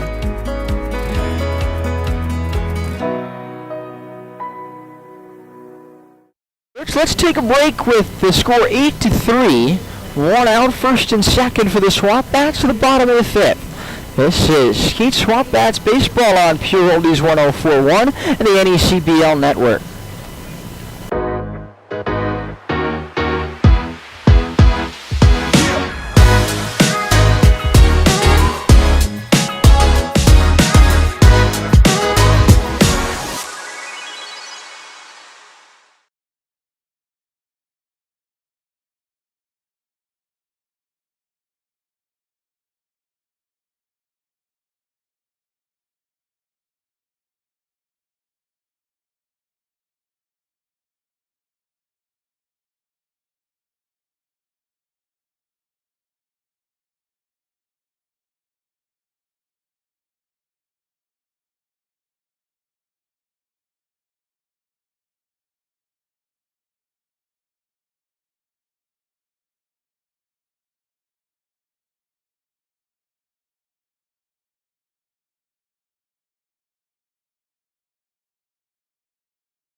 Extreme hot or other heart problems through their lives.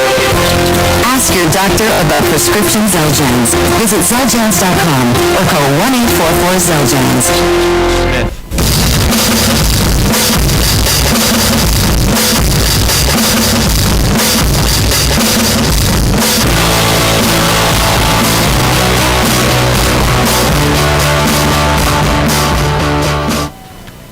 In the dirt for ball 2. 92 miles an hour there from Brodeur on ball 2 to Jordan Smith. He's a hard thrower. From Florida Southwestern State.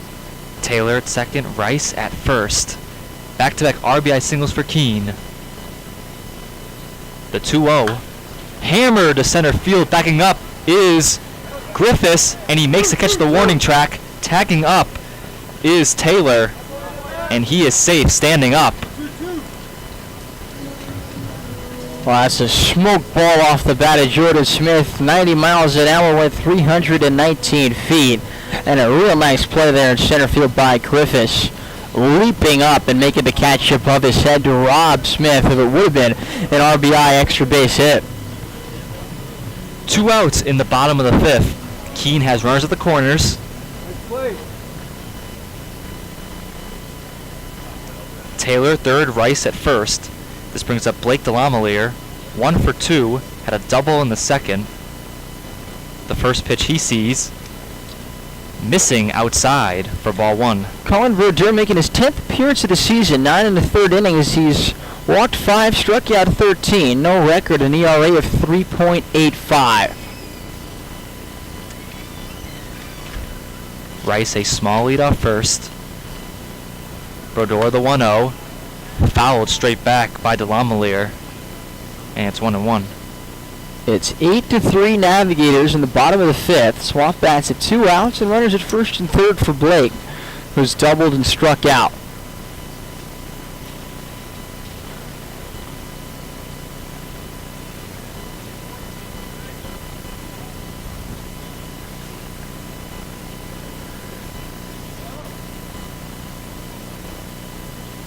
The 1-1 fouled out of play right above the Keene dugout, and it's 1-2. Wonder how many balls are in that swamp.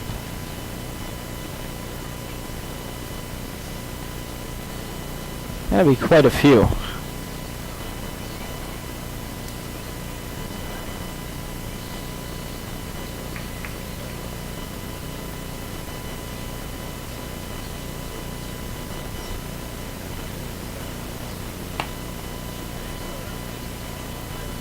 Pitch outside for ball 2, and the count leveled at 2 balls and 2 strikes.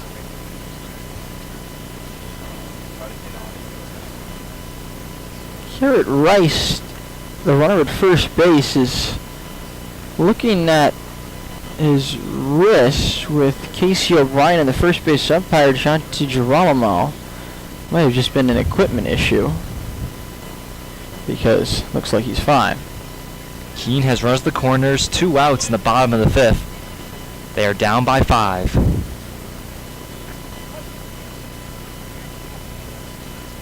Check down to first. No tag applied by Brandon Drapo. Getting back safely is Rice.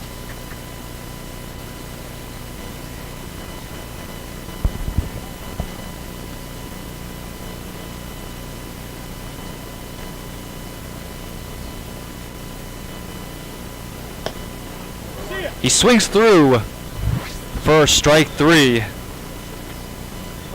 That ends the 5th inning, but not before 2 runs cross for Keene. They are down by 5. You're watching NECBL Baseball on Pure Oldies 104.1 and on the NECBL Network. At Keene State College, life is an adventure. You'll forge your path forward. As an owl, you'll take on challenges in the classroom, field, court, or track. Every worthwhile adventure has its share of blood, sweat, and tears. It takes hard work and dedication. No owl flies alone on their journey at Keene State. Teammates, coaches, professors, alumni, and fellow owls are with you along the way. They lift you up as you continue forward. When you're part of Owl Nation, you become the person you truly want to be.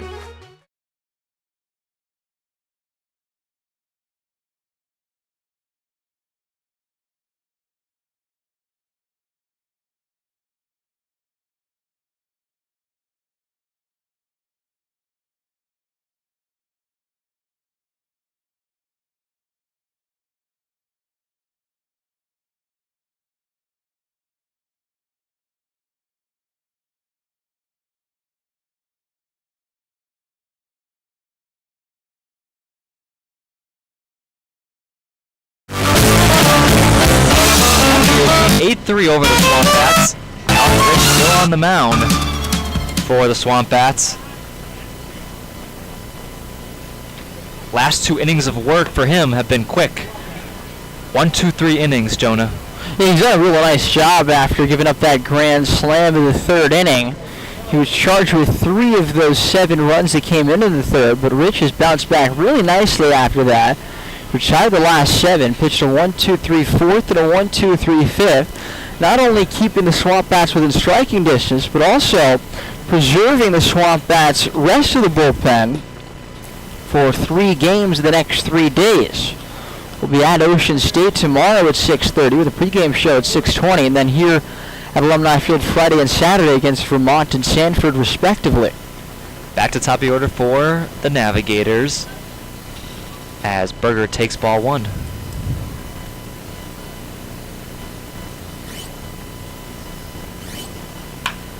Berger chops this one foul, first base line, and it's 1-1. Berger 1 for 2. Had 2 at-bats in the third inning. Single and a pop-up to third, and then drew a walk in the first. Right up the middle, and just inside for ball 2.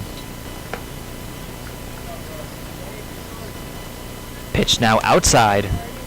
The count now is 3-1. Rich, 8 runs on 9 hits for North Shore, 3 runs on 8 hits for the SwampBats. Kind of a similar story to what we saw the first time these teams played each other. 3-1 up high, and Berger draws a second walk tonight. The first walk issued by Alec Rich. He'll bring up Henry Kazmar. The first game between these two teams, it was 7-1 North Shore, but the teams both got the same number of hits with 8. But in that game, it was North Shore who got 7 walks. The SwampBats only got 1. That was one of the key differences in the game. The Navigators won 7-1. North Shore has won 4 in a row against the SwampBats, dating back to 2021. Missing outside for ball 1. Kazmar, 8 hits in his last 4 games. He hammers this one to center field. In the gap in right center field. Ball goes to the fence. Kazmar stops at first. Great job by Jordan Smith, the center fielder, cutting that ball off on the warning track before it hit the wall. That's probably the difference between a double and a single for Kazmar. As it is, it's a single with Berger going first to third. North Shore has runners at the corners, no outs in the top of the 6th. This brings up Evan Griffiths, 1 for 3 with a single. Scored a run in the third.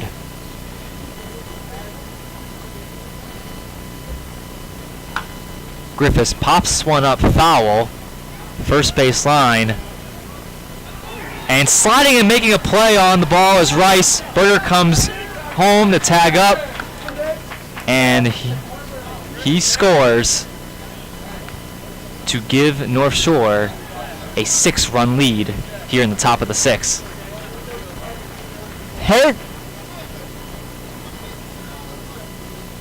So the first base umpire, Jonathan G. Girolamo, signals that Rice went out of play after making the catch legally in playable territory. He slid. It was a great heads-up play by Garrett Rice, the first baseman. Bob Macaluso asked you the question, was Rice indeed in play? And it certainly was as he came in for that slide. The slide, though, after he caught it, took him out of play, and that's why the runners automatically get their advanced bases. So Berger scores from third. Rice threw home with Bazo late to cover anyway, but even if he would have been out, he would have been safe on the award because Rice slid out of play after catching the ball. Kazmar goes to second, and it's a sac fly to the first baseman. Drapo swings through for strike 1. Actually, a new catcher for Keene, excuse me. It's Joe Slavo replacing Greg Bazo. Good catch. That is 27 in there instead of 22. Salvo from Samford University coming in now. Pitch in the dirt. Good stop by Slavo. And it's 1-1. Kazmar at second.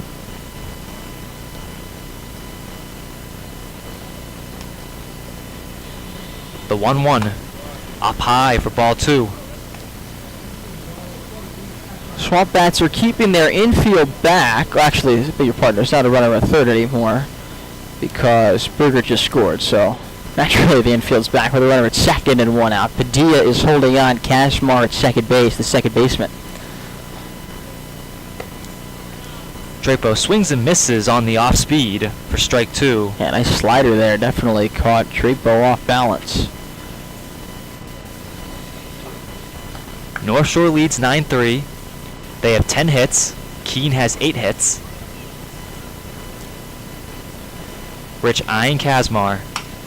Drapo broke his bat. A soft roller to second. Throwing across his body is Padilla, and the ball gets away from Rice. And Kazmar comes around to score to give North Shore a 10-3 lead as Drapo now shaken up. Yeah, tough play there for Brian Padilla. He came in towards the third base bag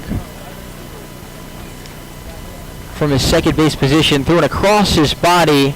Rice tried to pick it but was unable to. It'll be an E4. No RBI for Drapo as Kazmar scores from second base to make it 10-3 Navigators. Scores his second run tonight.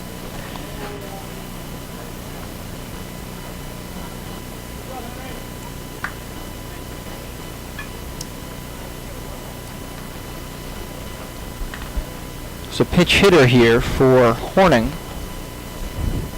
Tanner Zellum. No. Pinch runner. Zellum was coaching first earlier in the game. Now he's going to run it first.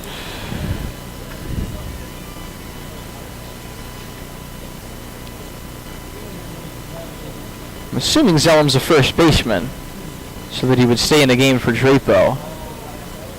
He plays around. He played first at the Vineyard a few nights ago. Mainly plays third, but also DHs.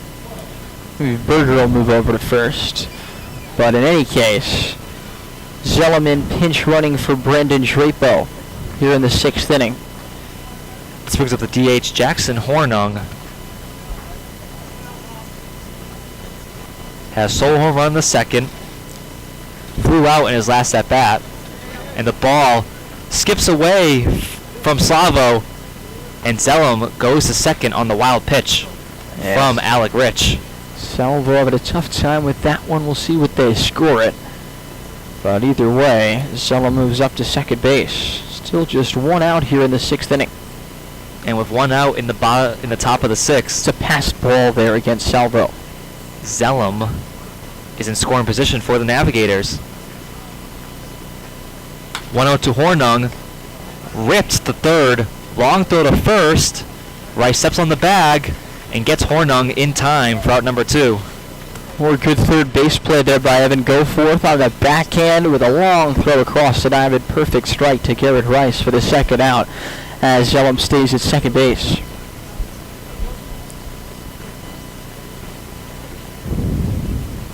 Pinch hitter for the Navigators, it's number 16, Brendan Jones.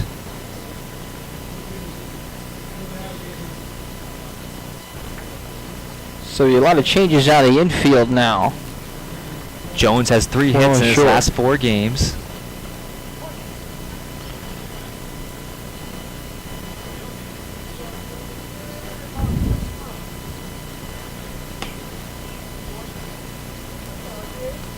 Takes ball 1 outside. Jones a .255 hitter for the season with 7 runs batted in and a .356 on base percentage.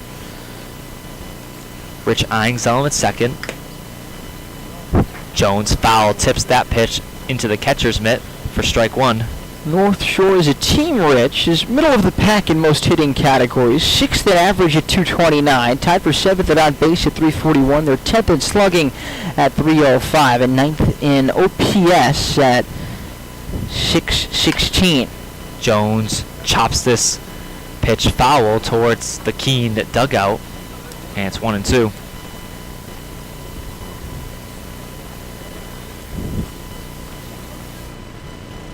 Two outs in the top of the 6th. Pardon here, 646 the team OPS for North Shore. North Shore leads 10-3. The 1-2. Jones chops this one foul again.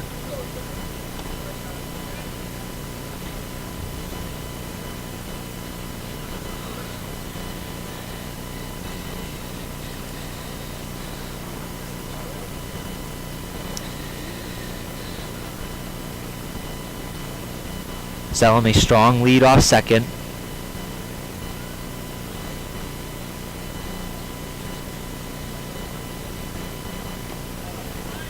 Skipping in the dirt for ball 2 when it's 2-2.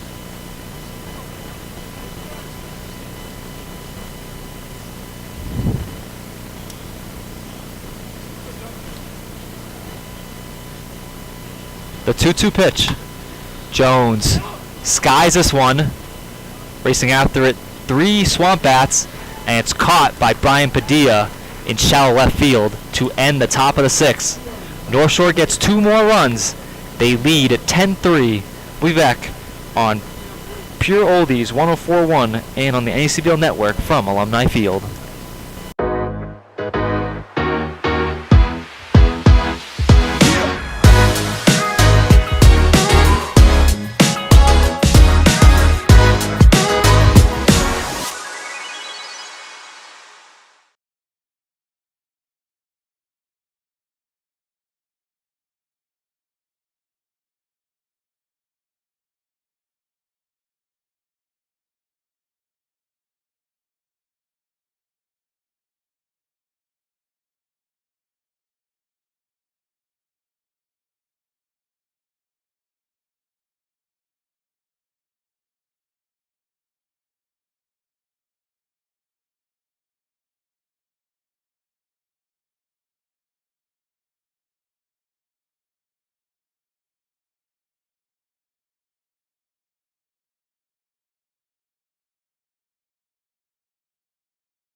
Bottom of the 6th. Navigators lead 10-3. And we do have some field changes for the Navigators. Tanner Zellum now at first, replacing Brandon Drapo. Evan Griffiths moving from center field to left field. And Peter Meservey is now in center field. Evan Griffiths replaces Stan D. Martinez III in left field. Colin Brodeur still on the mound, and also Brendan Jones replaces Luca Trigiani at second.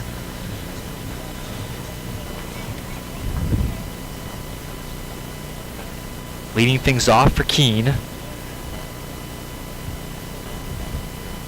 is number 27.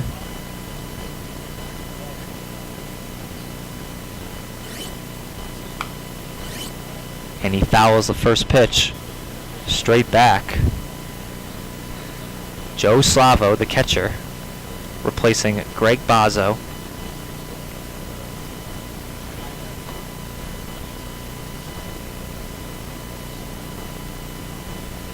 The 0-1 from Brodeur. Missing high for ball 1, and it's 1-1. Joseph Salvo getting his first at bat of the game. Season hitting .214 with the .353 OBP. He swings and misses for strike 2.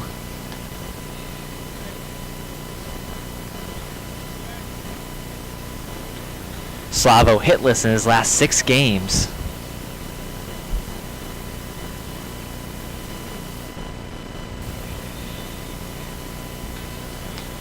One-two offering in the dirt for ball 2, and the count leveled at 2 balls and 2 strikes.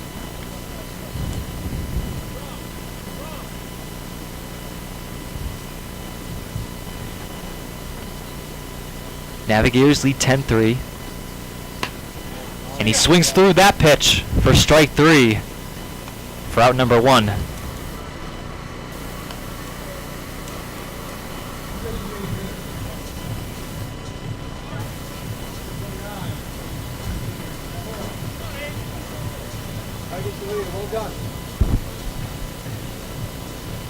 This brings the DH Aiden Korn 0 for 2. Struck out swing in the second, and then grounded third in the 4th inning. First, let's take another look around the out-of-town scoreboard. Corn takes ball 1 low. Game 1 of a doubleheader between Newport and Mystic earlier today is final. The Gulls beat the Schooners 10-2. Newport now 19-4 on the season. Mystic 12-9. 1-0 misses outside for ball 2, and it's 2-0. So again, 10-2 Newport over Mystic. That game is over. Game 2 of that doubleheader. Newport looking to go to 20-4. Leads Mystic 6-1 in the 7th inning at Cardines Field. So a year after the SwampBats, the NECBL saw a team start 21-2. Last year was the Vermont Mountaineers. Looks like the Newport Gulls are going to start this season 20-4, which is pretty incredible. 2-1. Swing and a miss for strike 2, and it's 2-2. Bristol and North Adams are tied in Game 2 of their doubleheader, 4-4 in the top of the 4th at Joe Wolf Field in North Adams. The Valley Blue Sox and the Upper Valley Nighthawks are tied at 6th in the bottom of the 8th at Maxfield Sports Complex in Hartford, Vermont.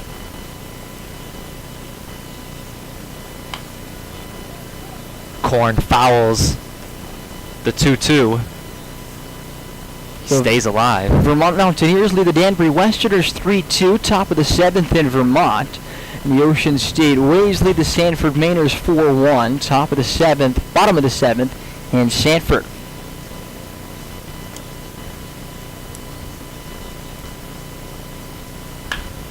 Corn rips this one past Zellum at first.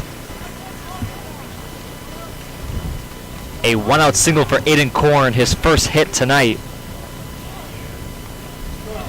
It's good to see from Aiden Corn, who started off red hot at the plate. He's been struggling of late, but a nice firm line drive single there for Aiden Corn.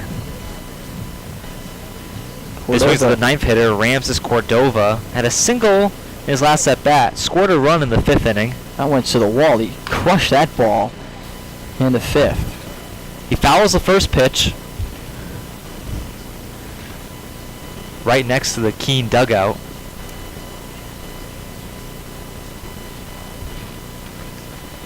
Corn, a small lead off first.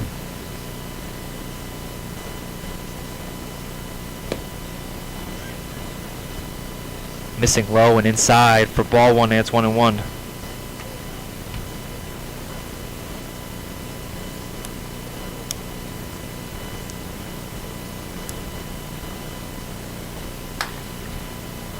Ripped to third. Throw is offline to second by Jake Berger. It goes right off the glove of Jones. That was a tailor-made double play there for Berger, who did a good job waiting for the long hop. And he fielded it through to second base and just threw wide of the bag. Not much of a chance there for Brandon Jones. First error of the game for the Navigators. Their 25th of the season.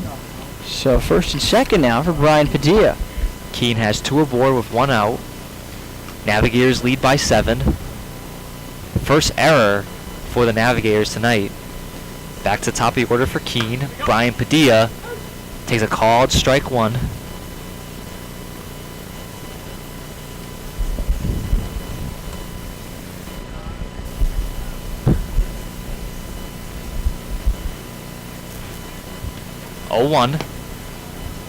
Low for ball 1. It's 1-1. We'll keep you apprised of the out-of-town scores as the night continues. For a very over-the-top delivery for the 6'2" right-handed pitcher. Padilla swings and misses on the off-speed for strike 2. He comes straight down at you and throws in the low 90s out of fastball.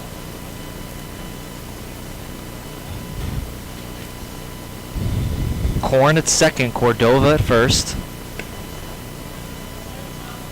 Outside for ball 2, and it's 2-2.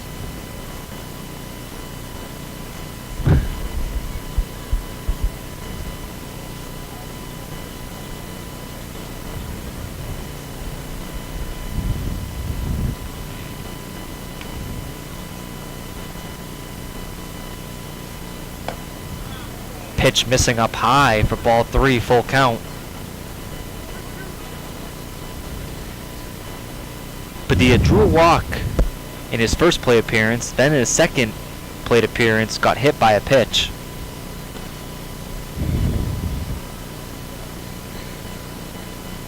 Three-two delivery from Brodeur.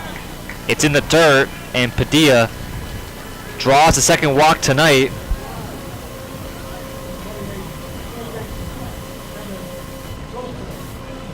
First walk issued tonight by Brodeur, and the bases are loaded for the SwampBats. 1 out in the bottom of the 6th. Another golden opportunity for the SwampBats to get back in this game. They inched back with 2 runs at the 5th, but North Shore regained their 7-run lead with 2 in the top of the 6th. But here's a big chance for the SwampBats to cut into the lead once again. Evan Goforth struck out in his last 2 plate appearances. Ball 1 down and away.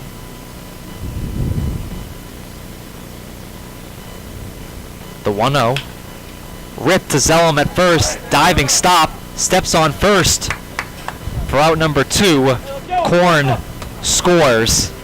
And it's 10-4 Navigators. That'll be the 5th RBI of the season for Evan Goforth on a nice play by the first baseman Tanner Zellum. Korn scores from third. Cordova goes to third. And Padilla goes to second. So now second and third, 2 outs, and a 10-4 game for Devin Taylor. Devin Taylor had an RBI single in his last at-bat. Has a chance to bring home 2 runners with a base hit. And he rips this one to second. Diving stop by Jones. Throw on to Zellum at first. They get him in time to end the 6th inning. Keene strands 2, but they get a run, as that was scored by Aiden Korn. We'll be back. Pure Oldies 104.1 and on the NECBL network. At Keene State College, life is an adventure. You'll forge your path forward. As an owl, you'll take on challenges in the classroom, field, court, or track. Every worthwhile adventure has its share of blood, sweat, and tears. It takes hard work and dedication. No owl flies alone on their journey at Keene State. Teammates, coaches, professors, alumni, and fellow owls are with you along the way. They lift you up as you continue forward. When you're part of Owl Nation, you become the person you truly want to be.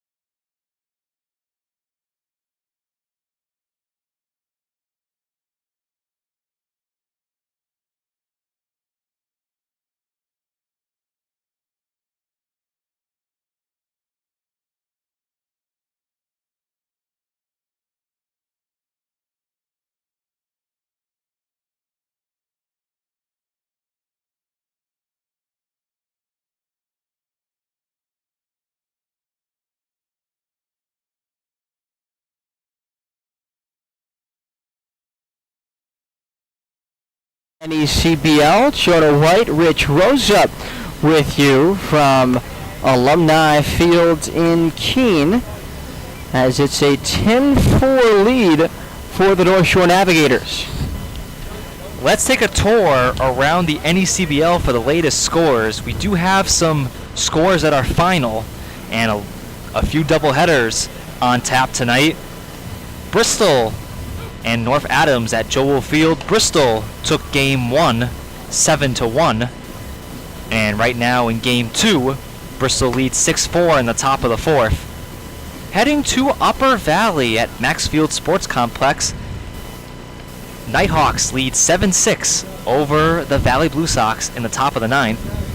Heading to Montpelier, Vermont, Vermont Mountaineers lead 3-2 over the Danbury Westerners in the bottom of the 7th. Heading to Goodall Park in Sanford, Maine, Sanford Mainers are down 5-1 against Ocean State in the top of the 8th. Peter Miservi leads off the visiting 7th and grounds the first pitch to second base. Padilla to his right gets a long throw to first in time, 1 man away. The first at bat for Peter Miservi. The new pitcher for the SwampBats is Sam Drumheller, lefty out of Florida Atlantic.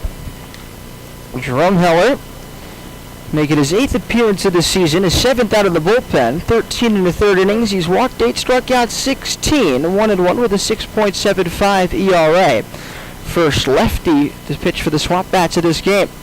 Here's Matt Chattel, the catcher, who's got a grand slam in this game. He's 2 for 3, and he takes up high. 1 ball and no strikes. That grand slam came in a 7-run 3rd inning for the North Shore Navigator. And Newport leads 6-1 at Cardines Field. 1-0 is clapped foul down the right field line. 1 ball and 1 strike. That lead is against the Mystic Schooners in the top of the 7th. And here at Alumni Field, Navigators lead 10-4 here in the top of the 7th. 10 runs, 11 hits, 1 error for the Navigators as Chattel takes ball 2 from Drumheller. Navs have left 5 men on base. For the SwampBats, 4 runs on 9 hits, 1 error, and they've left 8 men on base through the first 6 innings. Foul back to the screen by the red hand hitting Chattel. 2 balls and 2 strikes to count now.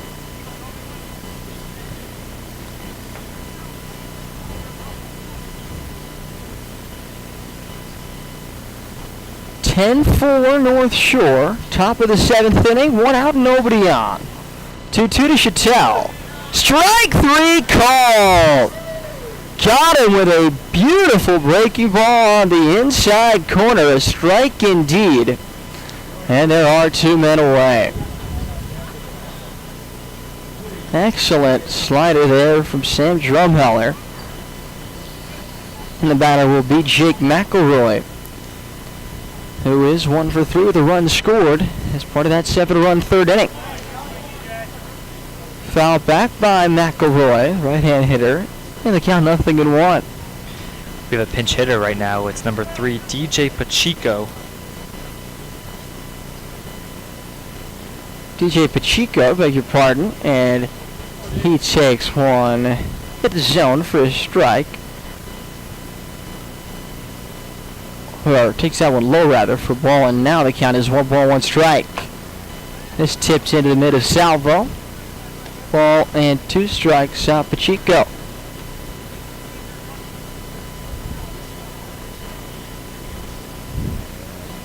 Pitch hitting for McElroy, went 1 for 3. 1-2 pitch. Fastball inside at 91 miles an hour. 2 balls and 2 strikes. Sam Drumheller making his 8th appearance in relief, ERA of 6.75, 1-1 record.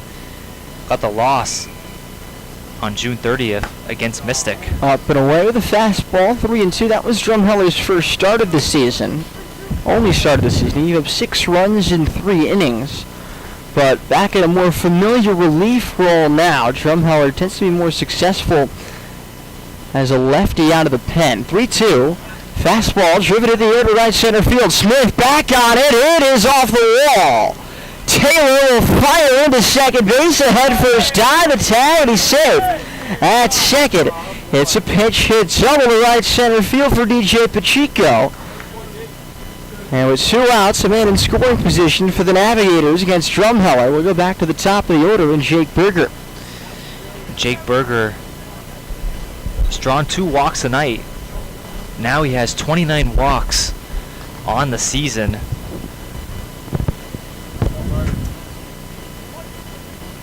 Left on lefty here as Drumheller looks in. Steps off it instead of sides. Alec Rich went 3 2/3 innings, giving up 7 hits, 5 runs, 4 earned. He walked 1 and struck out 2. Pitch. Right down the middle actually, and it's 0-1. Set. Pitch. Breaking ball caught on and missed. Way out in front of the slider was Berger. And he's quickly behind of the count, 0-2. Drumheller, the lefty sets. 0-2. Swung on and missed strike 3. Got him with another slider. Good 7th inning for Sam Drumheller. And he strikes out 2, allows 1 hit. 1 left, but no runs. We stretch in Keene, 10-4 Navigators. This is Keene SwampBats baseball on Pure Oldies 104.1, the NECBL network. Hubbard Breeders has been part of the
For the Navigators, he's from Stetson University. Teammate there of SwampBats starting pitcher today, Cole Stallings. Humphrey out of Naples, Florida. Sophomore at Stetson, 6'2", 175, righty. And the season, Humphrey's already making his 12th appearance. He's appeared in now half the games for the Navigators. 14 innings, 8 hits, 4 runs, 3 earned. 3 walks and 18 strikeouts, 1-0 with a 1.92 ERA. He's got to have been one of the more reliable relievers out of the bullpen for the Navs this summer. He is, and he mainly only goes 1 inning. He has gone 2 innings at one time.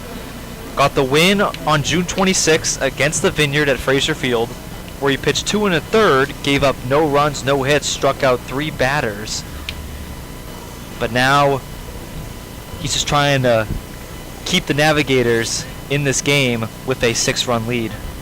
North Shore 10, SwampBats 4. Garrett Rice leads things off for the Bats and clobbers one to left field. Griffiths at the wall makes a catch. Right in front of the wall on the warning track. 323 feet, 90 mile an hour exit velocity off the bat of Garrett Rice, but it's allowed out number 1. That'll bring up Jordan Smith.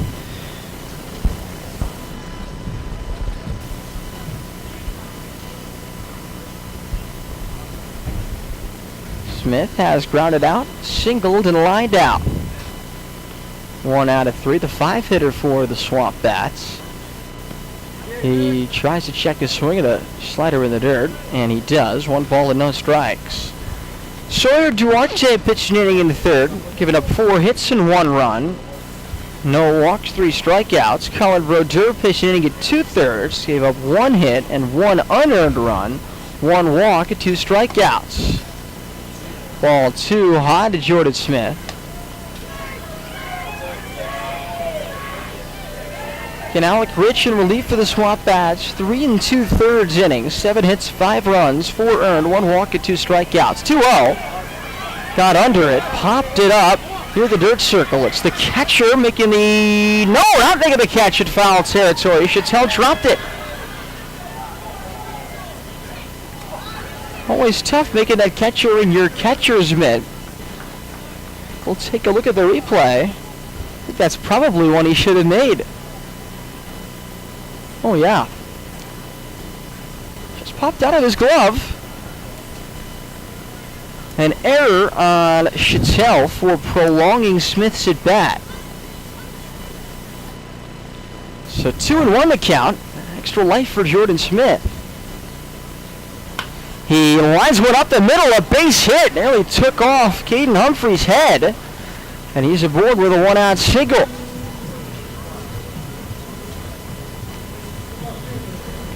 Here's Blake Delamalu, who's singled and struck out twice. Well, SwampBats can think about it this way. They got to average 2 runs an inning over the next 3 innings. A lot of power in Blake Delamalu's bat. 4 home runs out of the season. Down 10-4 with 1 out and 1 on here in the bottom of the 7th. Scored a run in the second. Takes a fastball, strike the top of the zone at 90 miles an hour from Caden Humphrey. 0-1. Well, Chattel, the catcher, still had a good game, but he'll be hoping that Smith doesn't come around to score after he dropped the foul ball. That could have retired Jordan. 0-1 in the dirt. Skips away from Chattel. Smith going to try for second. He is out at second base. And no replay review here, but we will get a replay of this, I believe. It's away from Chattel. Throw down a second, and it's hard to tell, but Smith was punched out by the umpire. Sean McKenna disagreed with the call. 1-1 to Delamelier, grounded to third. Into the glove of Berger. He fires across the diamond.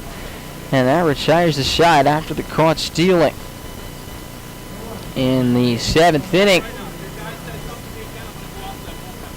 for the SwampBats. No runs. One hit, one error. And nobody left. We go to the 8th. 10-4 North Shore. This is Keene SwampBats Baseball on Pure Oldies 104.1 and the NECBL Network.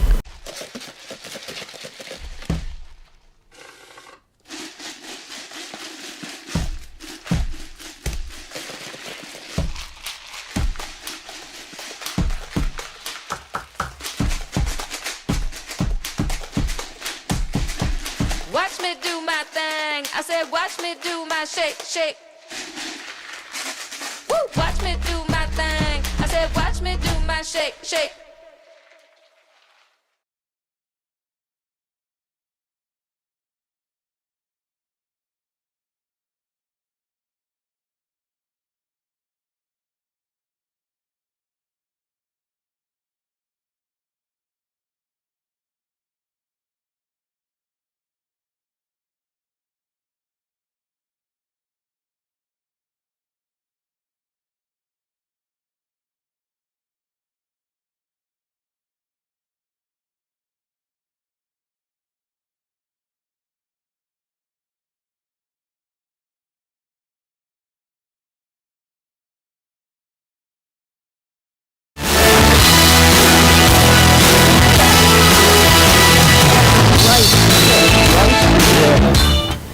First baseman by trade.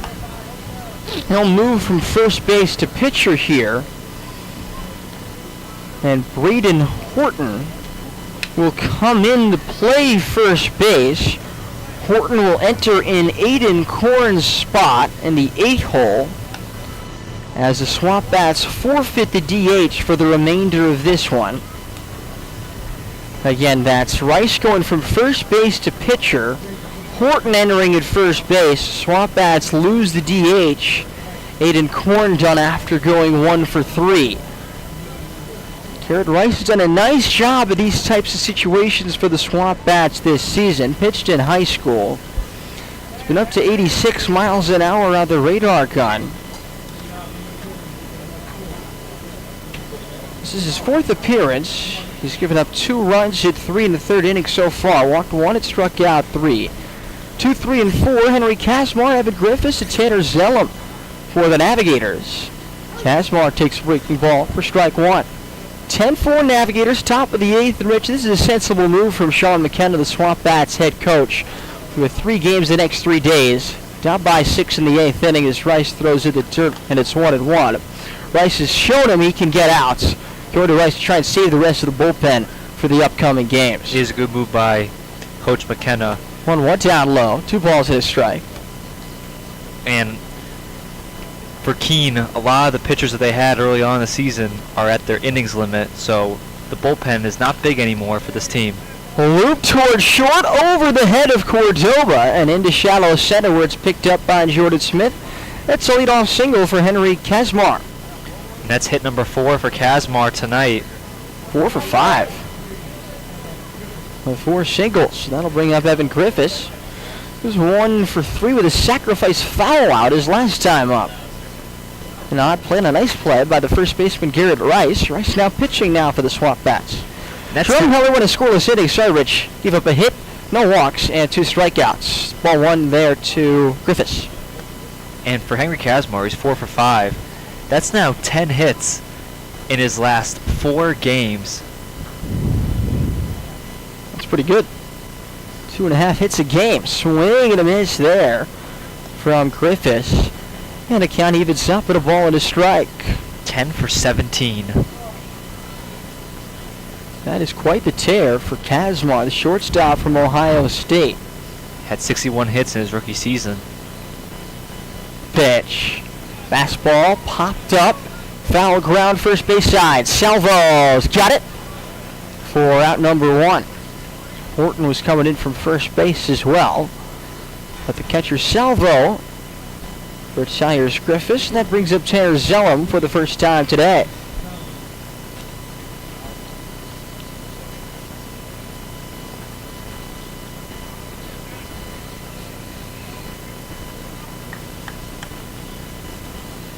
Final from Upper Valley. The Nighthawks beat the Valley Blue Sox 7-6. Breaking ball on the outside corner for a strike, 0-1. That's good news for both of these teams because Upper Valley is well and truly in the playoff picture, the top end of the playoff hunt. They're fighting for the North Division crown with the Vermont Mountaineers as you strike it. It's 0-2. But the North Shore Navigators and the Keene SwampBats, it's all about that fight for the 8th playoff spot, that final wild card spot. Division standings don't matter that much to these two teams at this point in the season. 0-2, driven in the air to left field. That is way out of here. Off the bat of Tanner Zellum. A 2-run home run to make it 12-4 Navigators in the 8th. A bomb off the bat of Zellum that goes 368 feet.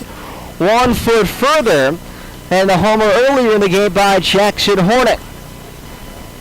For Zellum, it's his first home run of the year, and RBI's number 3 and 4 as it also scores Casmar from first base. And for Casmar, that's his 3rd scored run tonight. What a stat line for Casmar. 4 for 5, an RBI, and 3 runs scored. First pitch to Horning is going to miss. 1 ball and no strikes. The next one way inside, and it's 2-0. 12-4 Navigators here. And Sam Finn is going to walk the ball out to Garrett Rice. 2 balls, no strikes to count. Interesting, Rich, we both noticed in between innings there was a bit of a conversation with Sean McKenna and the head coach of the Navigators, Bob Macaluso. I think an issue was some of the chirping from the Navigators bullpen. 2-0 on the outside corner. 2 balls and a strike. I think maybe directed at the SwampBats or Coach McKenna. And Sam Finn, the home plate umpires. This one is driven to left field. It'll sit up for DeLavalere. He makes the catch off the bat of Horning for out number 2. And that brings up Brendan Jones. The second baseman is 0 for 1 in his only plate appearance. 3 homers in the game for the Navigators. Solo shot by Horning in the second inning. Matt Chattel with a grand slam in the 3rd. And a 2-run shot here by Zellum in the top of the 8th. The pitch outside to Jones, a left-hand hitter. 1 ball and no strikes. 1-0 from Rice. Fastball on the inside corner at 84 miles an hour, 1-1. 2 outs, nobody on. Top of the 8th, it's 12-4 Navigators. Breaking ball misses high. 2-1 the count. 2-1. Lifted in the air to right field. Devin Taylor toward right center in front of the scoreboard. Makes the catch on the edge of the warning track. And that retires the side. But Tanner Zellum with a 2-run home run. 2 runs on 2 hits. Nobody left. And it's 12-4 North Shore, middle of the 8th inning. This is Keene SwampBats baseball on Pure Oldies 104.1 and the NECBL network. Your next Ford is waiting at Monadnock Ford. Right now, get a great offer like this on your next new Ford. See these offers and more at MonadnockFord.com. Monadnock Ford, home of the low price tire guarantee and your local Ford and used car retailer. Voted Keene's best.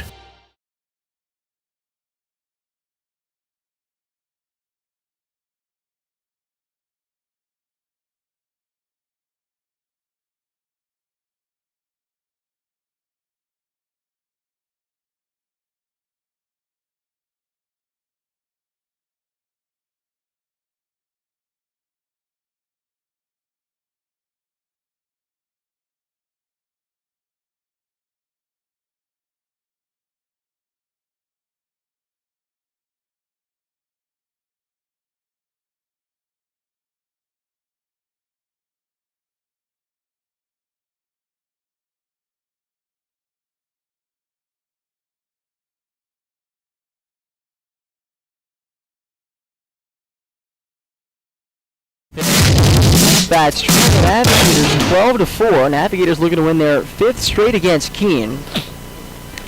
SwampBats will send up Joseph Salvo, Braden Horton for the first time. It Ramses Cordova in the bottom of the 8th, bottom third of their order. Humphrey comes back in for a second inning work. Big inning in this game for the Navigators was the 3rd.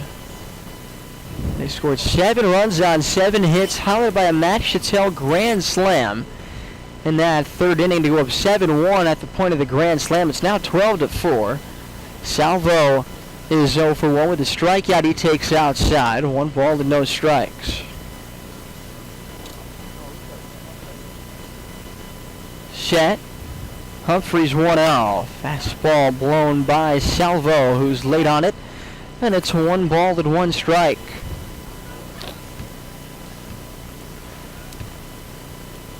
DJ Pacheco should be the right fielder now in the game for the Navigators. He's in for McElroy. Came in the 7th inning, the top of the 7th inning to pinch hit. Salvo takes a ball, 2 balls and 1 strike. Joseph Salvo.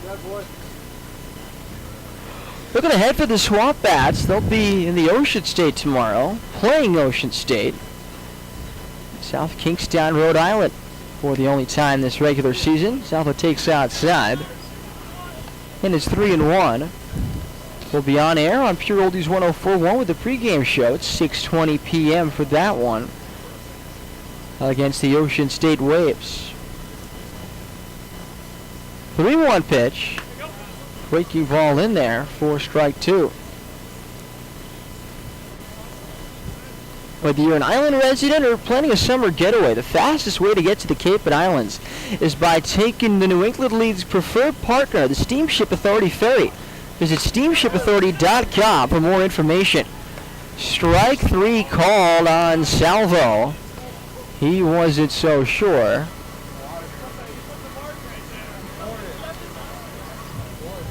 And that's sound number 1. It's been a bit of a generous outside corner in this game. Braden Horton bats for the first time. Lefty against the right-hand pitcher Humphrey. Takes fastball high, 1 ball and no strikes.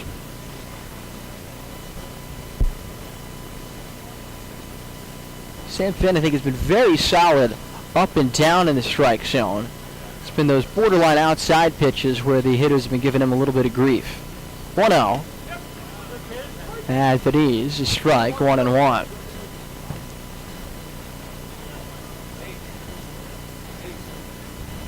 And, look, in fairness, Rich, you and I get to look at the pitch tracker, the strike zone box. 1-1. Pull foul toward the Swamp. 1-2. Say it's been pretty accurate. I would say so. Yeah, there were a few. There was a call strike 3 on Go Forth earlier. That one to Salvo, questionable, but, as an umpire, it's not that easy to have a perfect game.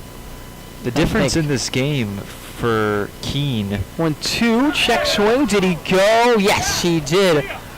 According to the third base umpire, Philip Ask. Second strikeout for Humphrey. Going back to my point, Keene has 4 runs on 10 hits, 1 error. North Shore 12 runs, 14 hits, 2 errors. Keene, they have double-digit hits. It's been one of the better offensive performances of the season for the SwampBats. But they have stranded 8 runners tonight. They've stranded a runner at least in every inning. Stranded at least one runner in every inning, except for the last inning. Sky-high pop-up. First baseman Zellum called up by the second baseman Jones. He makes a catch. That is the first 1-2-3 inning for North Shore pitching in this ball game. It belongs to Caden Humphrey. We go to the 9th. It is 10-4 Navigators. This is Keene SwampBats baseball on Pure Oldies 104.1 and the NECBL network. Curious about the awesome talent Kelly has? Well, here are some robotics specialists. This group works in telecom on 5G. They work on autonomous vehicles. Those are education professionals. Oh, and system analysts, contact center reps, biologists. There's data scientists, substitute teachers, mechanical engineers, not to mention people who work on-site and off-site. Kelly's got top talent in specialized and emerging skill sets, ready to help your business prepare for what's next.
Will bat for North Shore in the top of the 9th.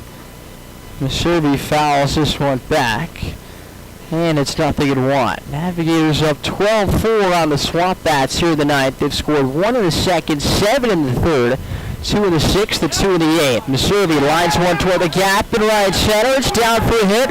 It'll go to the wall. Messervy waiting for second base. The throw is not in time. It's a leadoff double for Peter Messervy. That will bring up Matt Schitzel.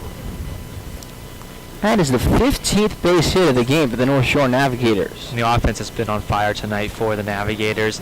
They had 12 hits 2 nights ago against the Mainers and lost that game in extra innings. Offense hasn't been the issue for North Shore this season. They have the 6th best batting average, in the NECBL at .229 coming into this game. Pitching has been good too. They also sometimes run into pitchers' duels, especially in the Coastal Division against Newport and the Dirt. 1-0 on Matt Schitzel. SwampBats scored 1 in the 2nd, 2 in the 5th, and 1 in the 6th. That's how he got to 12-4.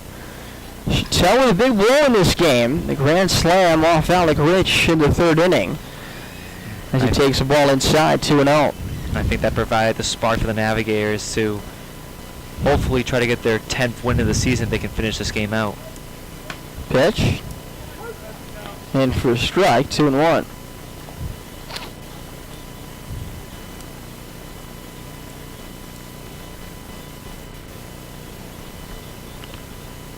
Rice steps on.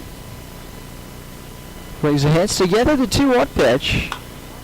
Popped foul, right side. That will be down safely. 2 balls and 2 strikes.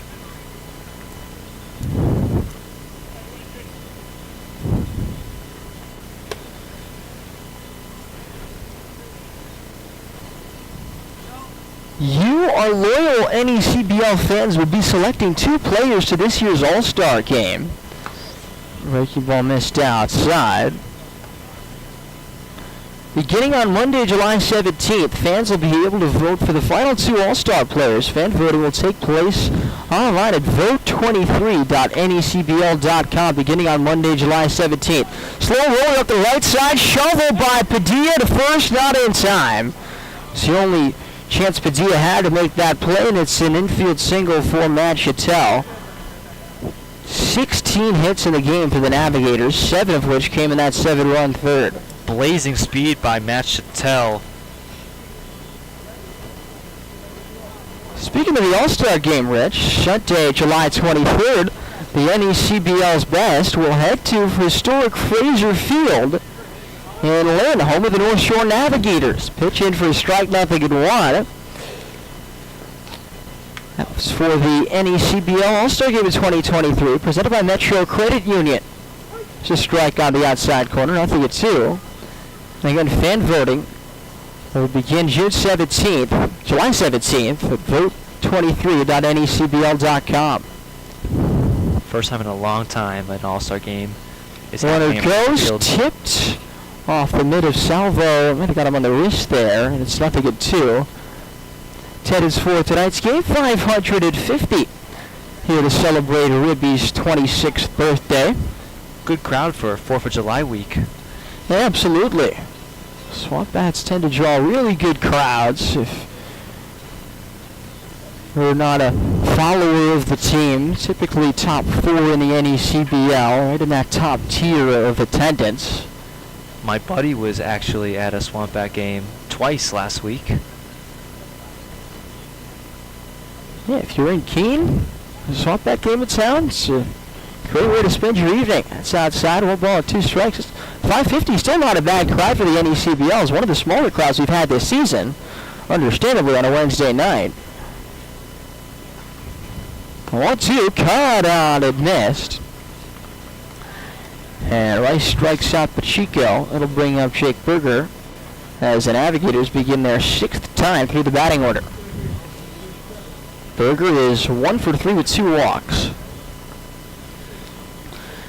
After him, Henry Kazmar will have a chance at a 5-hit game. Berger has great play discipline. Berger takes a strike on the outside corner, 0-1. Draws 1 to 2 walks a game, Jonah. Yeah, averages more than a walk per game. That's incredible. Maservi the runner at third, Chattel the runner at first. As this one is belted toward right field, Taylor over, makes the catch. Tagging from third is Maservi, he will score. Hanging out at first base is Matt Chattel. Sacrifice fly, and the 9th RBI of the season for Jake Berger. Now 2 outs and a runner at first. The Navigators lead at 13-4. It's now the most runs against the SwampBats in a game this season. And the most hits for the Navigators this season with 16. So here's Kazmar, who's 4 for 5. Takes a breaking ball at the top of the zone, 0-1. Kazmar's been the hot bat over the past few games. 10 hits in his last 4 games. This one sky toward right field near the foul pole. Taylor back. He makes a catch. Devin Taylor in the right field corner in front of the 354 mark down that right field line. Takes an extra base hit away from Kazmar. And they'll have to settle for a 4 for 6 night. Still not bad. Nice catch by Taylor. The 9th inning for North Shore. Run on 2 hits and 1 left. We go to the bottom of the 9th. The Navigators with a 13-4 lead. This is Keene SwampBats baseball on Pure Oldies 104.1 and the NECBL network. At M&T Bank, we believe in the power of together. Together, we can help your business grow. Together, we can move communities forward while giving back. Together, we can help your family spend more time on what matters most. And together, we can achieve more than ever before.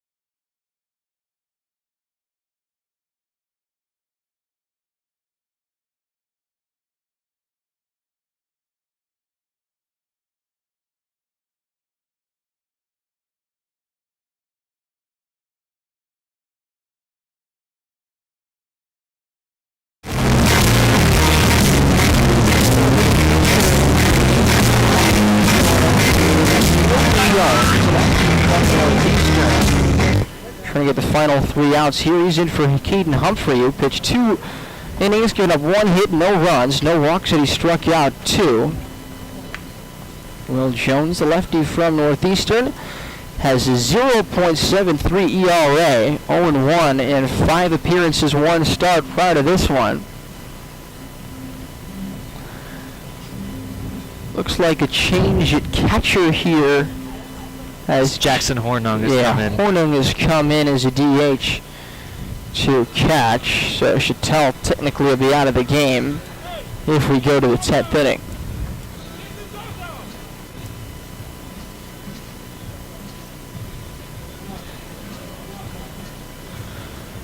Brian Padilla leading things off with the SwampBats. It's a good game coming in for Jake Moonlaw, who we hope is okay after hurting himself in a diving play earlier on in the game. Padilla has walked twice, been hit by a pitch and scored a run. Not sure what happened just now. The umpire was talking about something. Was there an ejection?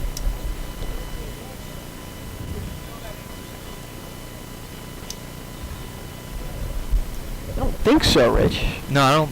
No, there was no ejection sign by any of the umpires. You seen an ejection this season in the Navigators games? Yeah, We haven't had a single one actually yet. saw one With the SwampBats. 4 nights ago at the Vineyard. Here's the pitch to Brian Padilla. First Ball baseman high, was 1-0. ejected. There was he had a home run. It was like this much in. I mean, So for the folks listening, it's about, let's see, say 4 inches. That pitch is outside, 2-0. I would say about 4 or 5 inches, and they called it foul, and it was very foggy in left field. They might have lost it. The 2-0. Was it over the foul pole? As Padilla fouls it back, or was No, it was to the right of the foul pole. Oh my goodness! And they said that it sailed to the left, but the ball was already out of play, so it was pretty controversial. Wow, that'll do it.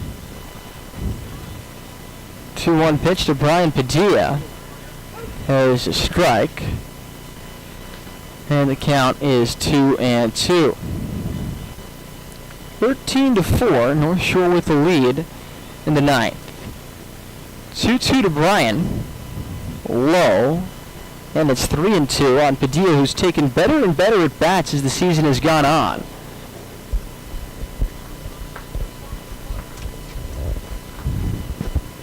Will Jones with the payoff pitch. Foul back, and the count remains 3 balls and 2 strikes.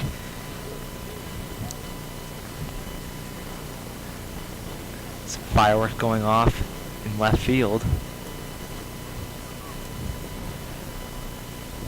Payoff pitch to Padilla. Reached for, golfed foul right side. First baseman over, and it is foul out of play.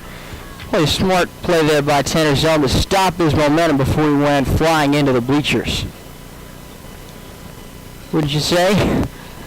Yeah, he was definitely going right into the bleachers, down the right field line. Maybe in the 9th inning of the championship game you do that. Not here. 3-2. Caught out and missed. So Padilla retired for the first time today. That brings up Evan Goforth, who was 1 for 4 with a run batted in on the ground out his last time. When it's all finished up here, stick with us for the post-game show. Right here on Pure Oldies 104.1 and on the NECBL network. First pitch to Goforth. Flashed foul off to the right and out of play. 0-1.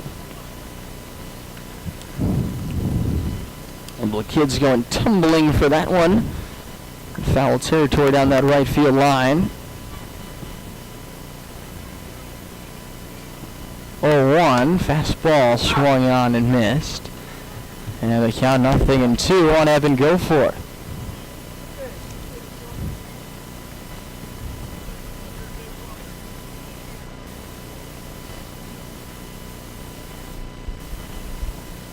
The 0-2. Fastball high. 1 ball and 2 strikes.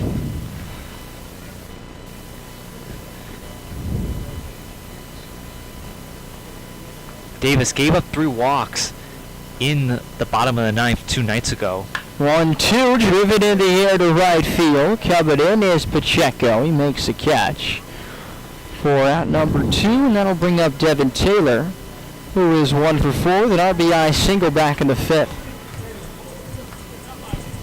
Rich, did you know that the NECBL plays over 40 games in under 2 months? That's a lot of baseball to stay on top of.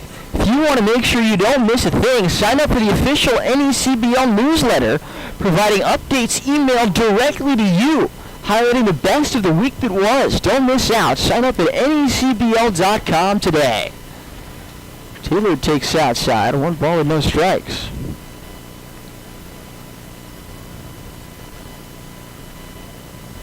The 1-0. Waved at it, missed. 1-1. 13-4 here in the bottom of the 9th. And now what?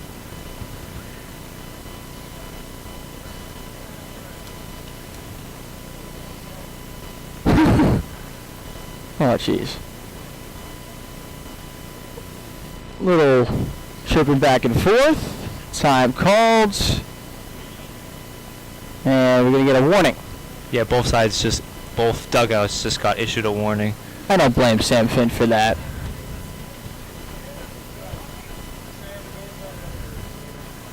I think Sam Finn is trying to keep things from getting out of hand. Doesn't want to eject anybody in the 9th inning of a 9-run game. For 1-1.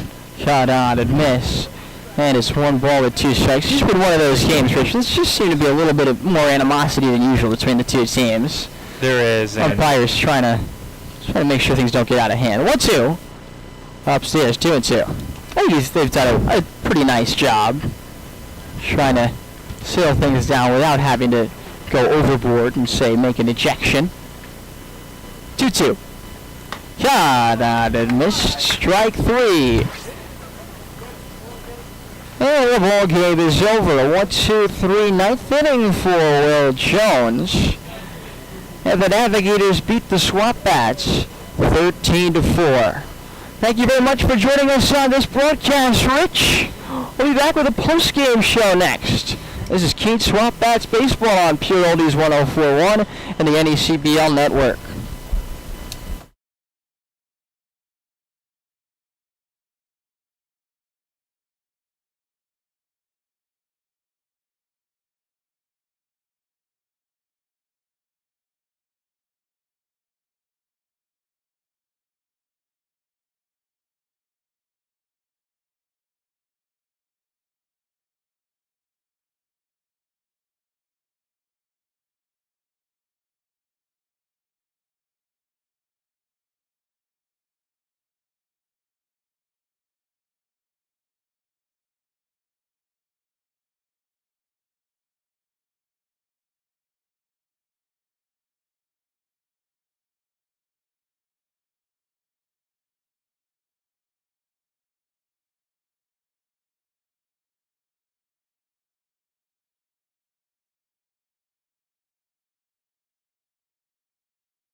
As the North Shore Navigators beat the Keene SwampBats by a final score of 13-4. North Shore improves to 10-14 on the season, while the SwampBats drop to 7-17 ahead of a matchup with the Ocean State Waves tomorrow night. Rich, take us through this one. Tell us how it unfolded. Well, Jonah, it became one-sided pretty quickly, and it was in favor of the Navigators. They scored 7 runs in that third inning. It started off with a one-out single by Henry Kazmar, and then a single by Evan Griffiths, and then a grand slam by Matt Chattel opened this game up. North Shore led 8-1 after the third inning of play. And then when you move forward, Keene, Alec Rich had back-to-back 1, 2, 3 innings, 4th and 5th inning. And then in the 6th inning, you saw North Shore add on to their lead. Berger scored a run along with Kazmar. And then Tanner Zellum capped it off in the 8th inning on a 2-run home run to give North Shore a 13. Well, they gave themselves a 12. We'll say 12. How's that? 12-4 lead. And then another run was scored by Peter Maservi in the 9th inning to conclude this game in the final score of 13-4 in favor of the Navigators. Navigators sweep the season series against the SwampBats, and they have won their 5th straight game dating back to 2 years ago. They only played twice last year.